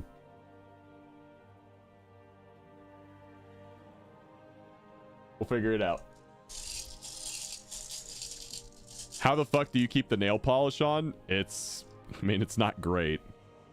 Like, you'd see it coming off right there.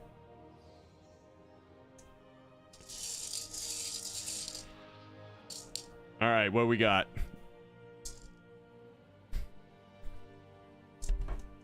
Do cats like the smell of Bean Boozle? Dude, she was trying to get all up in that. All right. So this one, Tasmic, thank you again for the 5 gifted. No, she keeps coming over. She wants it. Listen, you don't want this. I promise you, you don't want this.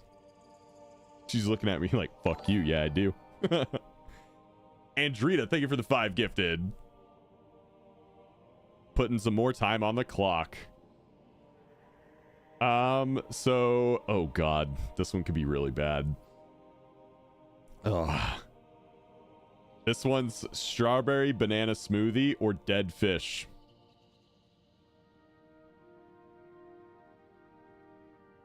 Strawberry banana smoothie or dead fish. And let me tell you, the way these have been going, it's very likely to be dead fish. Kuji's reusing the joke. I saw it. Also, Andrita, thank you for the tier 1 29 months. Appreciate it. You want this?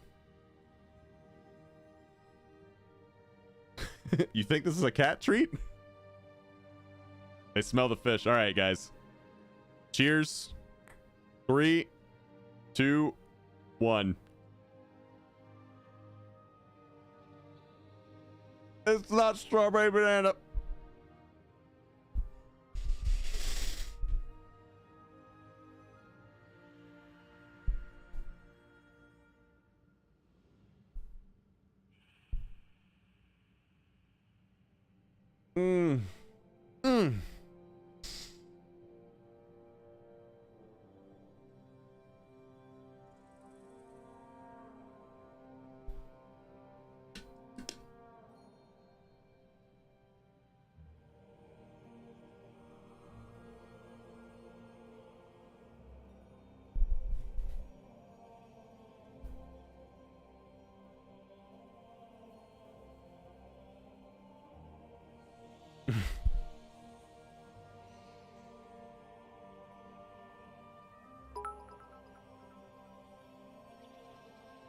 Swallow.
That's gross.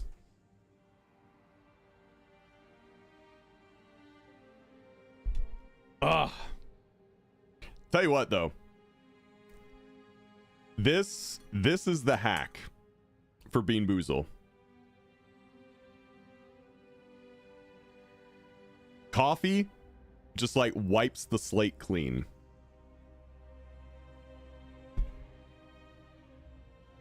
The crazy thing to me is how long you don't swallow. Okay, so I've talked about this every time someone brings it up. I'm really not good at like taking pills. Like it's hard for me to swallow pills. So imagine that with a jelly bean. So I'm just like trying to fight my own gag reflex until it just goes down. Yeah, dude, chewing makes it worse. Chewing intensifies the flavor by like 10 times. When I just hold it on my tongue, I don't really taste it too much. But like when if I move it around in there, then it gets really bad. If I start chewing it, it gets overwhelmingly bad.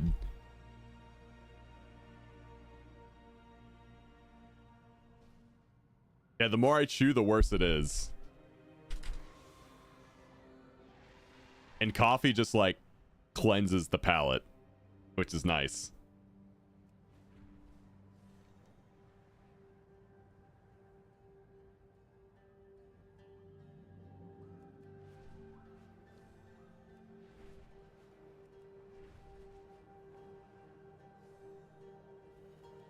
All right, let's get back to Dornergall and start grinding some more dungeons.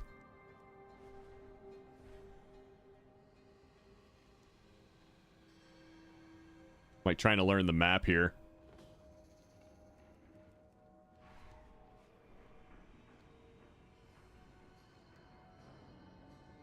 Where do you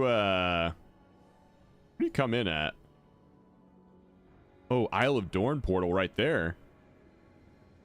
What is the next sub reward? So Worum, we have completed all the goals. We're over 1,000, man. We've completed all the goals. We're at 1,034. So every 100 subs is just an Epic Edition giveaway. We completed all the goals. We completed all the stretch goals. We've kind of done it all. I'm just kind of blown away by how generous everyone's been. Like, this was completely unexpected.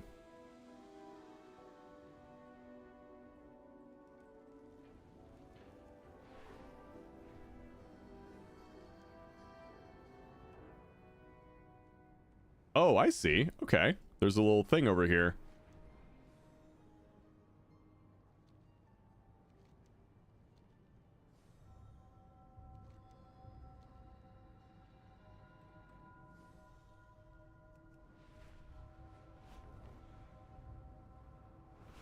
Yeah, you can just ride this jet stream all the way up.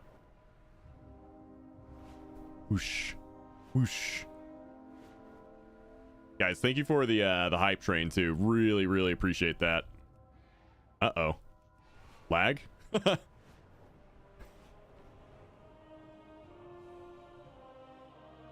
Love the music. I always leave it on. I'm thinking about doing that. I really like it. Plus with streaming on YouTube now, I can't play, you know, copyright music anymore at all, so.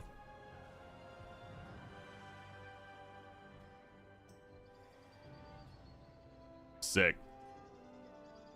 What's the plan? We're gonna get the group together. Chat, we need 2 DPS for some heroic grinding if you want to come play.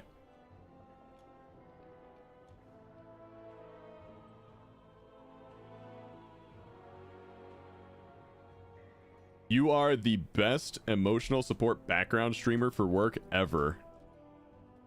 Thank you.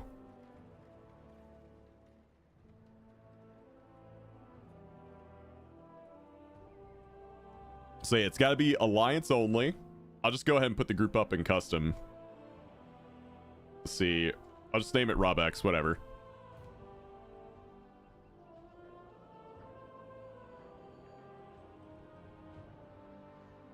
Mage Og only. Sorry, gotta let them know early. Trust me, there'll be getting enough of that when they pug keys when Mythic Plus opens up. Let's have some good times before reality comes crashing in.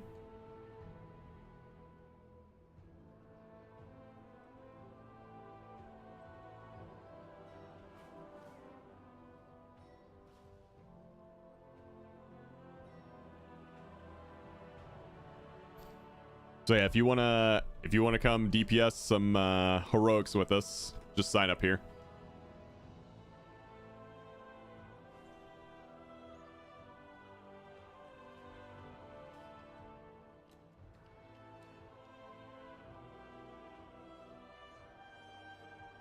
I see some decent DPS gains.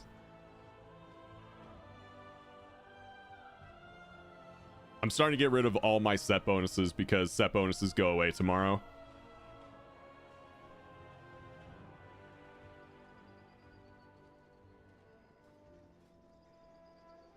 All right.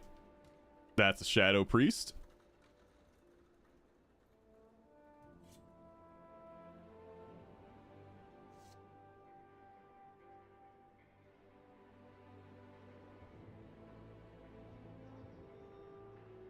Dude, what a good Mog. I love this.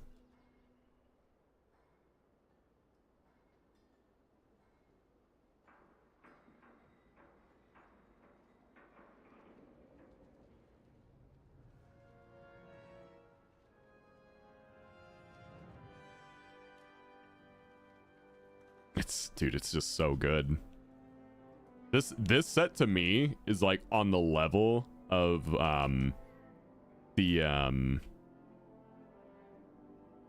was the BFA thing? Warfront, the Arathi Warfront plate gear. It's like just as good.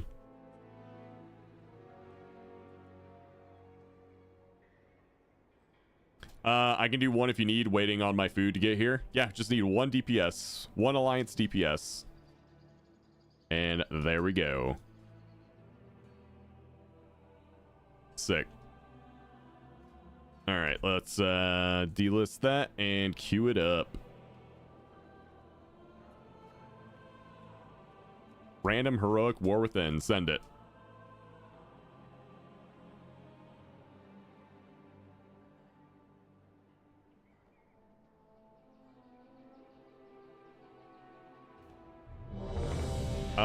If you are 8 with the ringing deep rep, I don't think I'm only level 7 with those guys. I'm level 7 with everything except for Severed Threads, which I'm level 9 with those guys.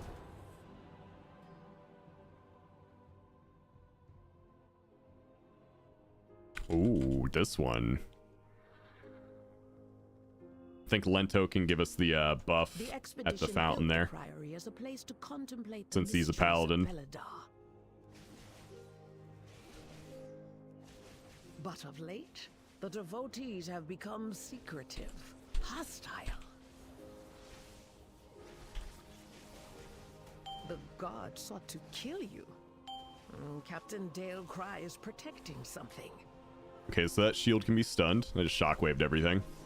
Each of his lieutenants bolsters his tactics. Draw them away and defeat them.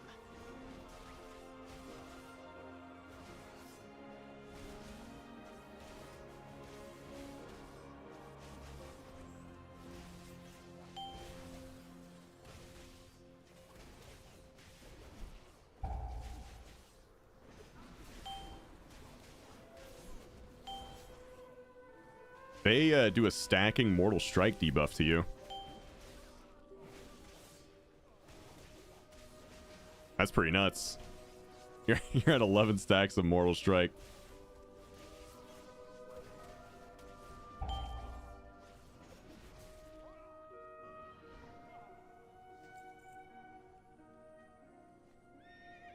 Yep. I think it's only the Paladin that can do it. The Paladin does it for everyone. Yeah, because I have it.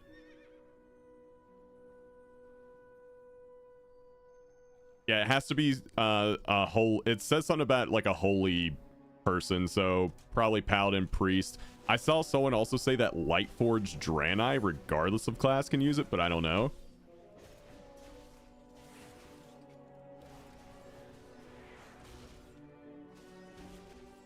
Okay, this is one where we're gonna need to stay semi-stacked. Yeah. Stacked. What is it? A buff in there? Yeah. Tarn can as well. Interesting.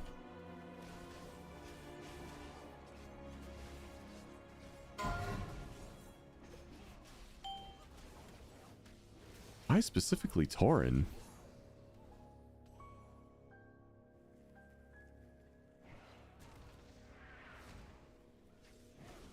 Seems kind of weird.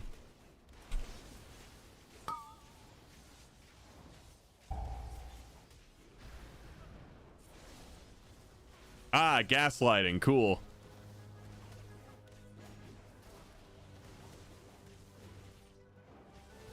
I'm getting propaned right now. Elena, they have stopped the production of our weapons.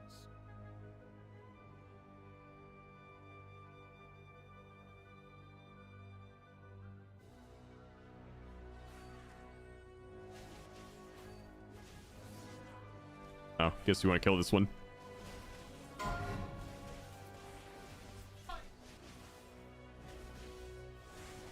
Chat, we got 15 minutes on the clock.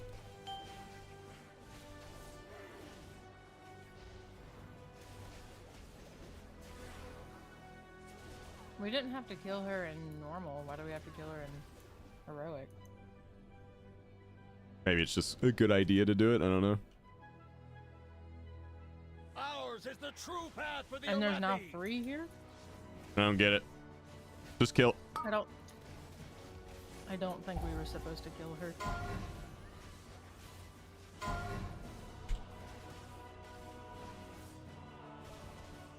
Feel Ember's wrath. I'm getting got. Dawn's Tune, thank you for the 5 gifted. Mies, earlier when I couldn't talk because I was eating a jelly bean. Thank you for the 2,000 bits.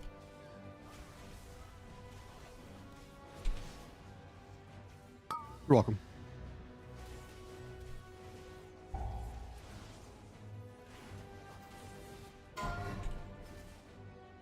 Well, this guy's actually living a little bit. Feel Ember's wrath. I do kind of want to try maybe doing some Mountain Thane keys. I think they'll have like better overall damage, whereas Slayer might have better priority damage. So I do notice on bosses I'm performing better than just mass AoE.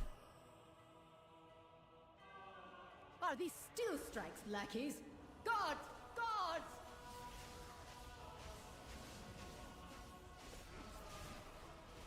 Oh god.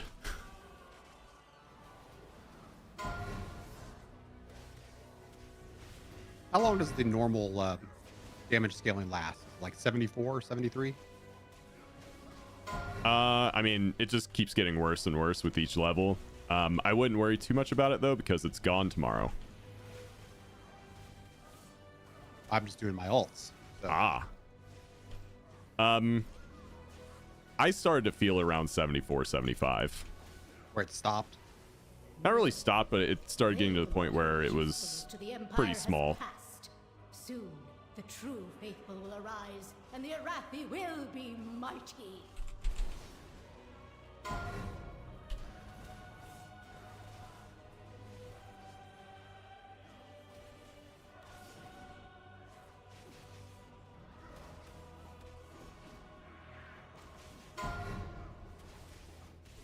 Why can't our consecration look like that? Maybe so like friendly consecration and enemy consecration doesn't like blend in together. I don't know.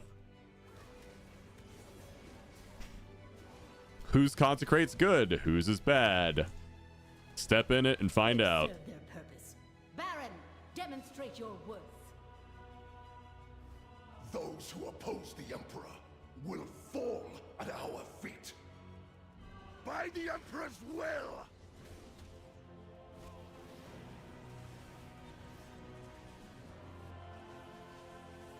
So in this next room, after this boss and everything, kind of try and not pull things with body. I'm trying to see what we can skip. Shield Shielded by flame's light. Oh, I never body pull.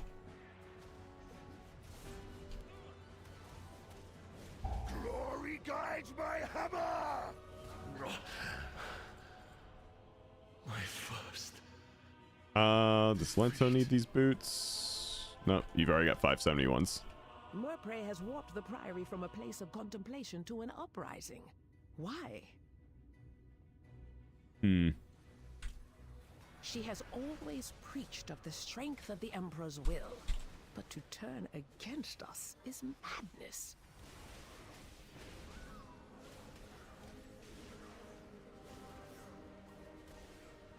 This is probably my favorite dungeon so far. Well-designed mob abilities, good bosses, smooth route. It's funny because it's probably my least favorite once you get to this part of the dungeon because there's so much area denial. Beledar is the crucible. It burns away weakness. I basically have to stand in bad to do damage. We I have an idea. Army Line of of the sight risen. with me. Yeah. The Arathi will defeat the Nerubians, conquer Khazalgar, and subjugate the world. No, such heresy. They defile the sacred flame by animating the dead. They are no better than the This is probably the cults. biggest offender of the like melee problems I've been in so far. Really pulling it back made a hell of a difference, though. It probably does. That mage just got pulled from like Africa. I don't even know. I moved Oh, right. you okay?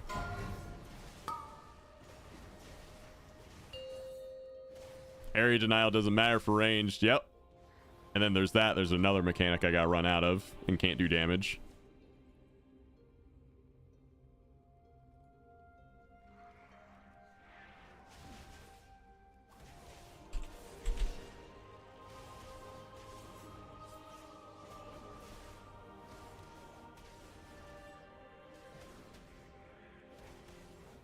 I think the City of Threads did area denial in such a good way because it puts a bunch of small swirlies out there, so you still have to like move around and duck and dodge, but there was like still a way to maintain uptime instead of just like, here's the big circle, you're just deleted right now.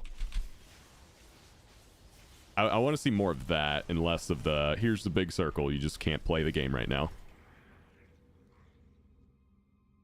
If I could make a solution for that, that would be it. Burn by sacred flame. By blaze. Oh, where'd Braunpike come from? Not sure. Let's just murder him first. Flames take you. Brothers and sisters, hearken to the flame.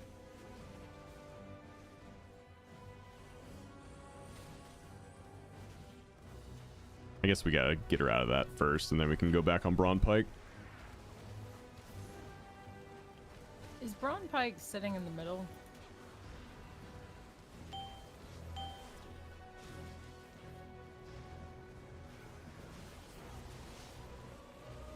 By blaze be purified. Burn by sacred flame.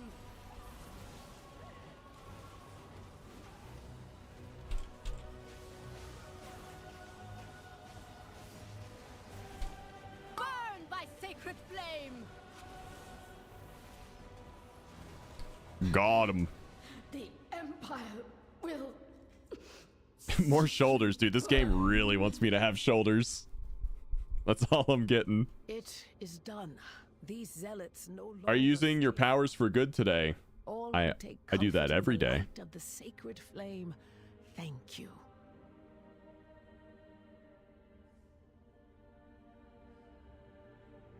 I think I annoyed my guild last night while doing heroics because I was the only one paying attention to mechanics and figuring out what the fuck was going to be the killers in M+ and trying to force them to learn it. That's kind of what I do. Hey, come here. What's I'm up? down below.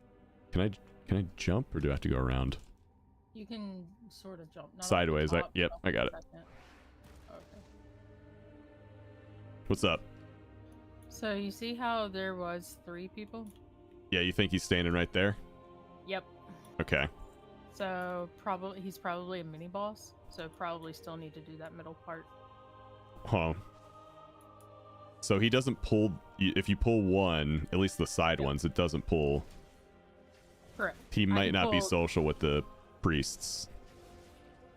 So I could pull him like just to these stairs. Just to Yeah. get rid of him before the boss. Yeah. Or just like fight the whole pack if like percent's needed or something. I don't know. Yeah. Okay, cool.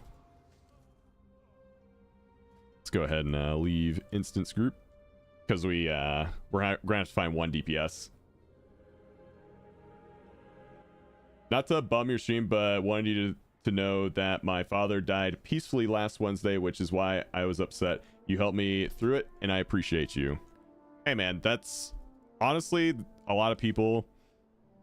You know, they have daily problems, daily issues, and I like this place to be a place where you kind of just like put your problems to the side and kind of forget about it for a little bit and just enjoy video games. That's kind of been one of the goals. Like I remember when I first started out, there's 2 things I wanted to get back. The feeling of when I was back in like high school and I would come online and just have like all my guildmates in like TeamSpeak or Ventrilo or just in guild chat. I wanted to get that feeling back, and I wanted a place that also felt like back when we were kids and just like, you know, you have a couple friends over on the couch just playing like PlayStation or N64. I kind of wanted to get those vibes back.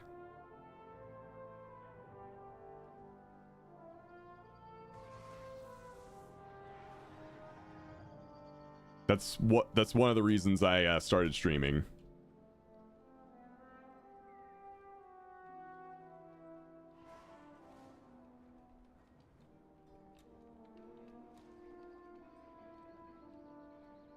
Yeah.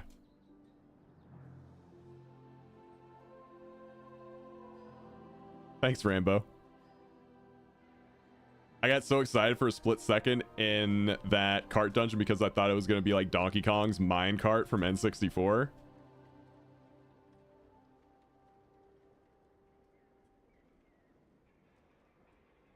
was very sad when we didn't let us ride the carts. Yeah. All right, so we need 1 DPS. That's all we need. 1 Alliance DPS. Groups listed in custom under my name. Where are the trinket slots numbered again? I think it's 13 and 14. Here, let me check because I actually have this macroed. Yeah, it's 13 and 14. We're spamming heroics right now, Wolfen, just for gear. Trying to get some gear. Ah, we already filled, man. Sorry. All right, so Dungeon Finder, heroics, go. I remember when Rob was Horde. I was only Horde because everyone else was Horde. Once cross faction everything got introduced, I went Alliance that day. That was me breaking the chains and being free to play what I wanted.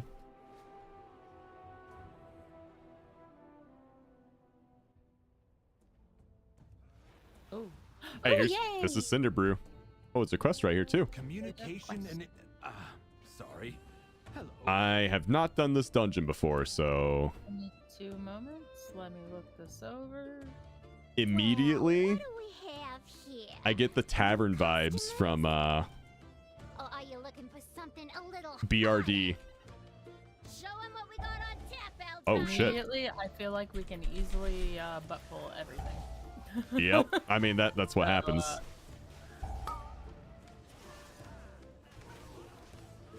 Be very careful where you place your butts in this one. You're driving away my That- paying Yep. customers. You have to be mindful of your butts. Very mindful, very demure butts. Okay, I set you up perfectly for that, and I didn't mean to. My I'm butt also is wondering very if I mindful, okay? I'm wondering if I need to, like, actually clear out the entire room before I do the balls. Does anybody know? Ollie Bear, thank you for the 2 gifted.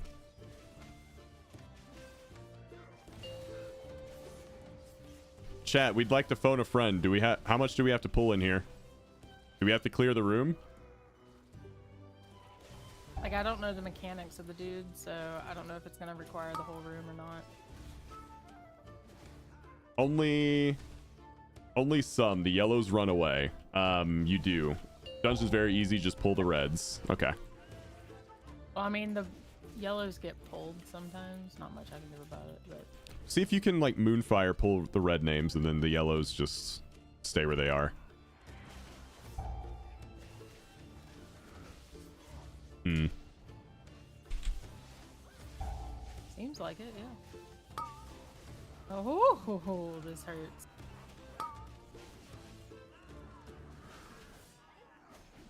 Yeah, people are just gonna have to let it come to me. Yeah. So I can get aggro, but aside from that, yeah.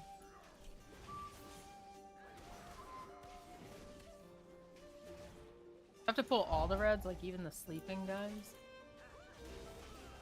Or maybe they're not sleeping, I don't know. They're sitting in booths, so maybe not sleeping.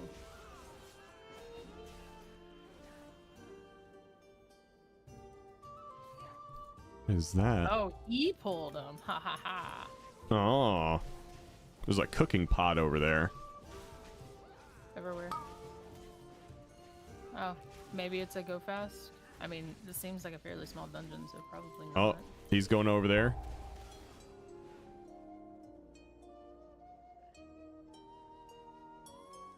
Requires 25 cooking. I don't know what buff it gives us, but yeah. Does anyone have War Within 25 or higher cooking? What is that? I'm slow. Splashed with something. You splashed me. Splashed with honey from Vale. Somebody got their sticky honey on me. And it's sticky. Goes down smooth. Okay, frontal. Does he do a cleave? Break it up. Don't know. Happy hour. Probably drink this. Get over here. Oh. What do I okay. do? Yes. Did you drink? No. You So, give them, you serve give 'em them. You grab a beer and then you serve them. Is there more? Here. Oh wait, it's back. Oh, sorry. Guess that was Okay, dude. Okay, let's think about this. We're trying to murder this guy, but then he interrupts the fight and says, "Wait, here to help. Go serve beer, My zeal to get back People in need their and then come back and murder me." Your pal here signed some papers. Rob, I hate bees. And now Yep. Goldie Barenbottom is But I CEO need of this these joint. guys. It's a mount. I need these guys on my hunter. Do you see how adorable they are? Yep. They're all furry. Holy shit! What is this terrible like air knockback and then slow, ruining my DPS? They're little bumbles. I need to have these guys. It's a mount. No. I need them on the hunter. Well, I need it as a mount, so. Well, you need these nuts. Wow. Okay. Ah. Okay, Free let's do it. area denial. I'm gonna change my name to area denial. Like permanently? Yeah. It's a beelet.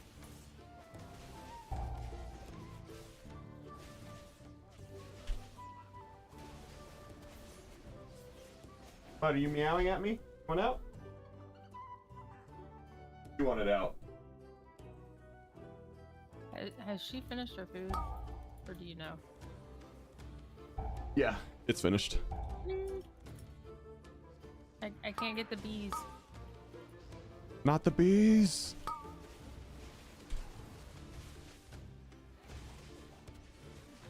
A little bit more got pulled than I intended to pull. But it's okay. Oh, okay, I can stun that. Good.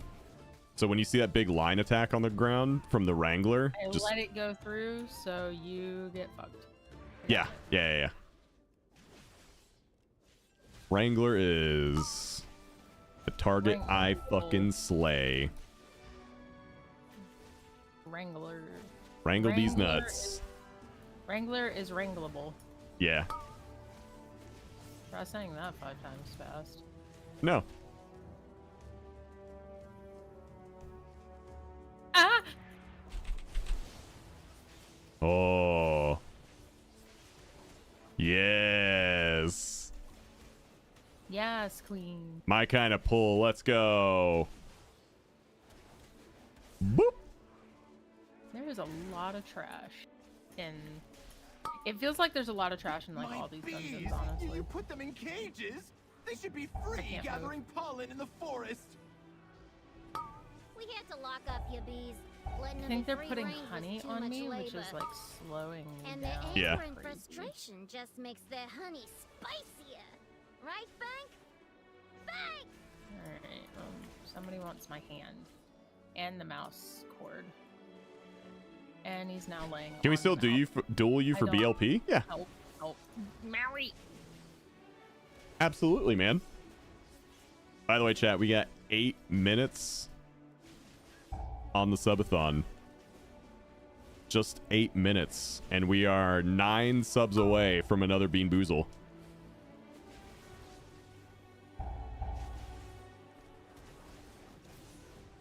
What is, like, is there a way that I can stop that slow, or is it just... It's going on everyone. I think it's Honey Volley from the Purveyor. It is. Yep. And that is interruptible. Oi. Alright,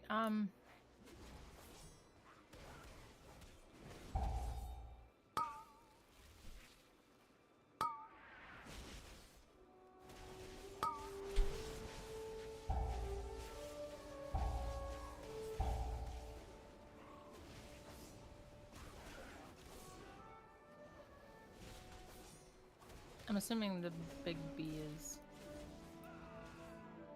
Busby? Bank Busby? Time to bust out my bees.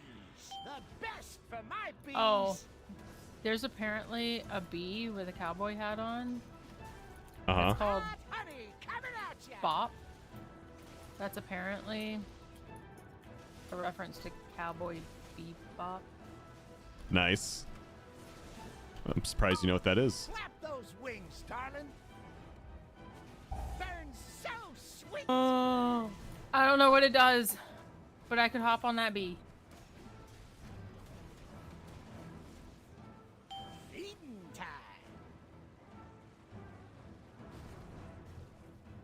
Hot honey coming at ya.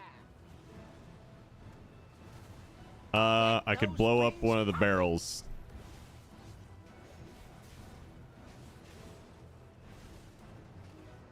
Who will be the bee's knees? Who will be the bee's knees now? I'm just checking. Hey, Okay. you're really I trying think there's to a way be back to the bee middle in my this way. bonnet, ain't you? Okay. You may have disrupted my business, but I'm Nailed it. still boss, and this is still my meadery. I got too close. Oh well. They're just little beelets.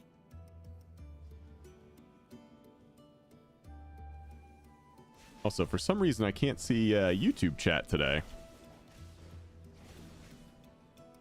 But big shout out to the people watching over on YouTube. I was right.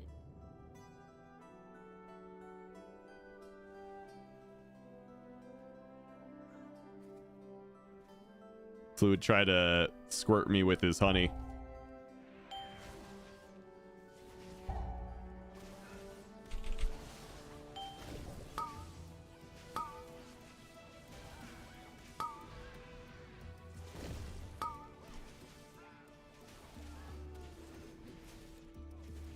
We'll say today's been nice because it's been different dungeons. Yeah. So. We get all the dungeons instead of just the leveling dungeons.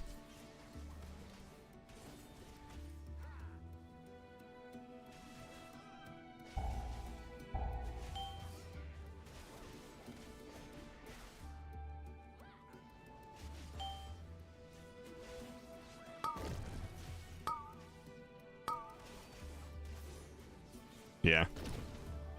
I will say it seems like there's a bit more like priority target stuff going on, so maybe Slayer's actually the play, even though it's not gonna, maybe it's not like the meter topper, but it's like super important.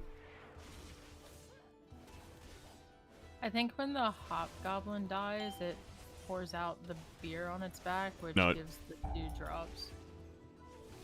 So the Hobgoblins randomly put that shit out too. Yeah, see? When they Yeah. die, the little dewdrops come out. So I was right. Maybe. Yeah, maybe. We'll see. Speaking of maybe, chat, we have 4 minutes left on the subathon. We may or may not get it. Just saying, we're 9 subs away from a Bean Boozle.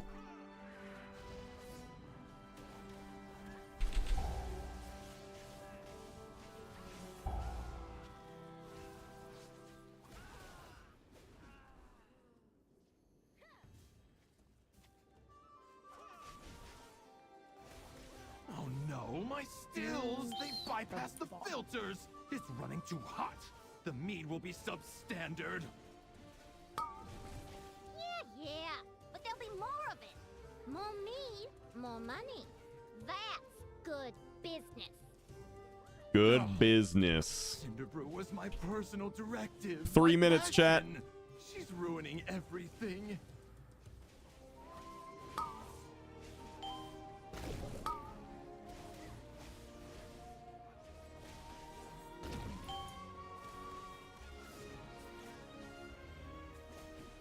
Kind of want to know what happens if it goes off, but you know. It probably just does AoE damage. Oh no.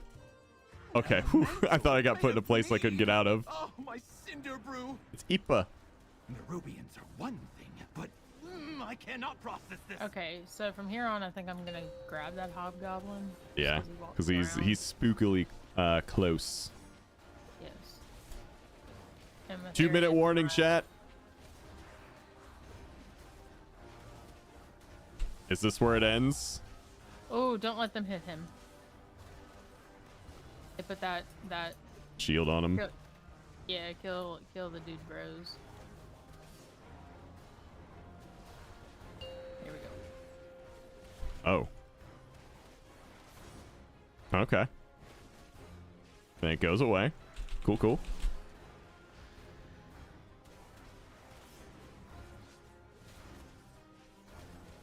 Chat, we got a minute 45 left.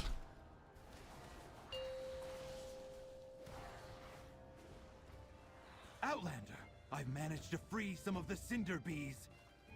We should use them to make a beeline to Goldie's office. A beeline. Taps to use them. Hey! That meat elemental took months of R&D. You goody-goodies don't know who you're dealing with. You do any more damage, and I'll cash you out, you hear me? Thought you were gonna say cash you outside.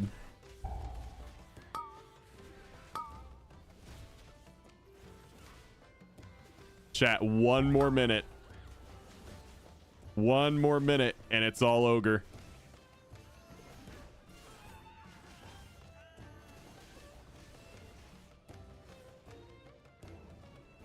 Less than a minute away. We are only 9 subs away from the Bean Boozle.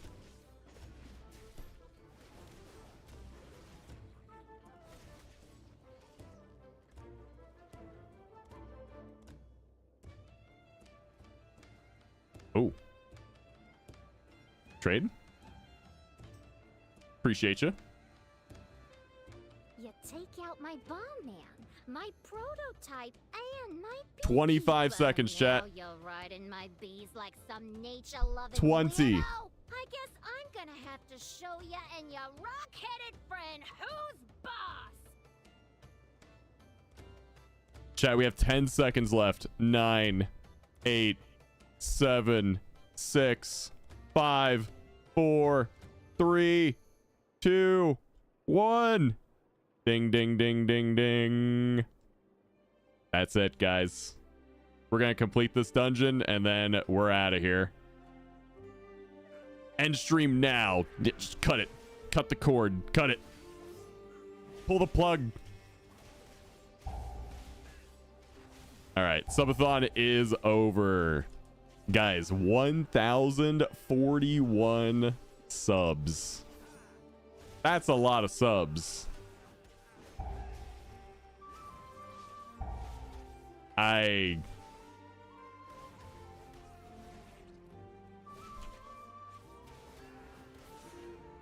Absolutely massive. Completely blown away any expectations I had for this. Like, All right. You may thank you guys, for real. employees, but now you're dealing with the BE. We're gonna get prizes sent out. It might take some time because there's a lot to give away. If you have won anything and you get a DM from me, please respond to me. Mm-hmm. It's not Rob that's going to ask you for info. It's gonna be either myself or Mies, and probably me. Correct. Where's the feet? I don't know what this is. Fun facts. Xal'atath's feet are based on mine. I was working with Blizzard on this, and yeah. So if you've seen Xal'atath's feet, those are mine. Ooh, a chess piece. Yeah, I'm a professional foot model.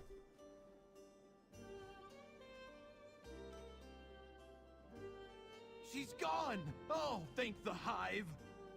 It was a grave error listening to Goldie. But because Is that of it? you, I can hire Oh, there's back something on the my table here. workers and Oh, get it's back Goldie's into letter. business. Thanks. Requires Goblin or at least 25 skill in Khaz-Algar inscription.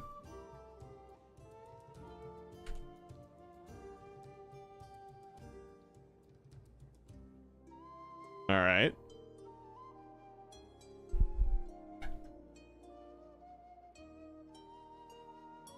That was fun. Thanks. Yeah, I enjoyed that dungeon. That was a good one. Other than the, there was like some area denial, but it was only in like one spot.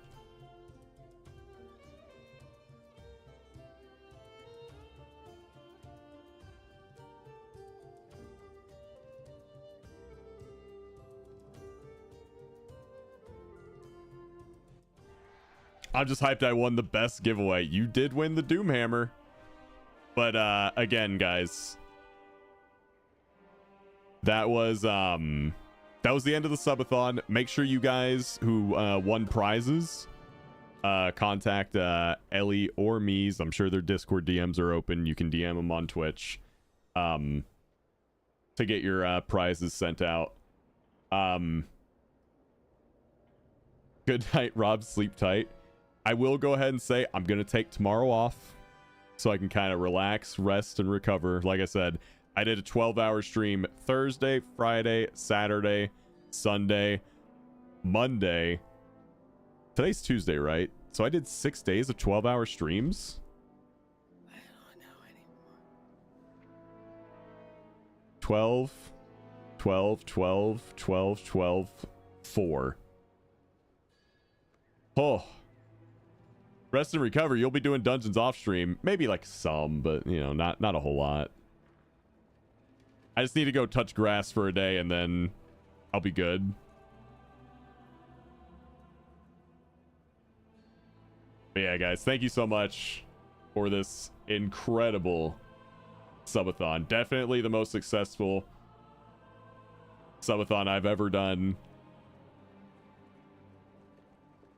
You guys have kind of inspired me to do more in the future.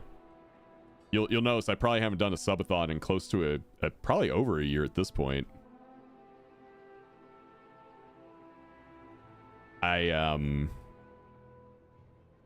done wonders for my outlook on streaming. It's done wonders for my outlook on pretty much everything. You guys have definitely made me feel amazing. So I really appreciate that. Especially seeing all the messages of encouragement, how much the stream means to you, and just, you know, just positive vibes in general. Yeah, it's been good. But I'm gonna call it there. Really, guys, thank you truly. Let's see who's online. I got a message that from I think Xantor earlier, but I don't think your suggestion is online right now, buddy. There is an Elfie. Should we rate Elfie? We haven't rated Elfie in a bit.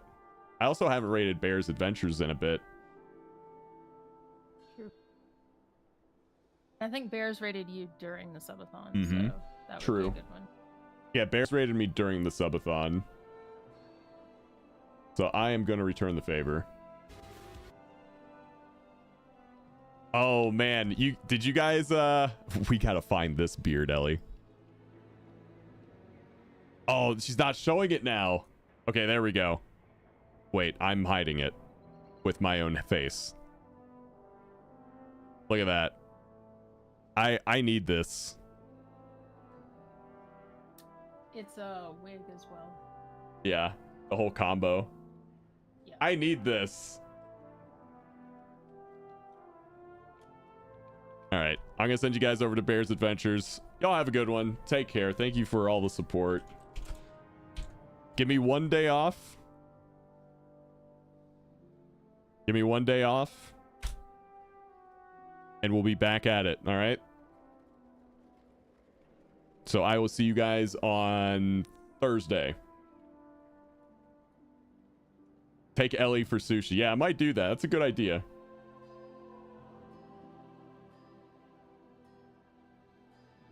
But seriously, thank you guys.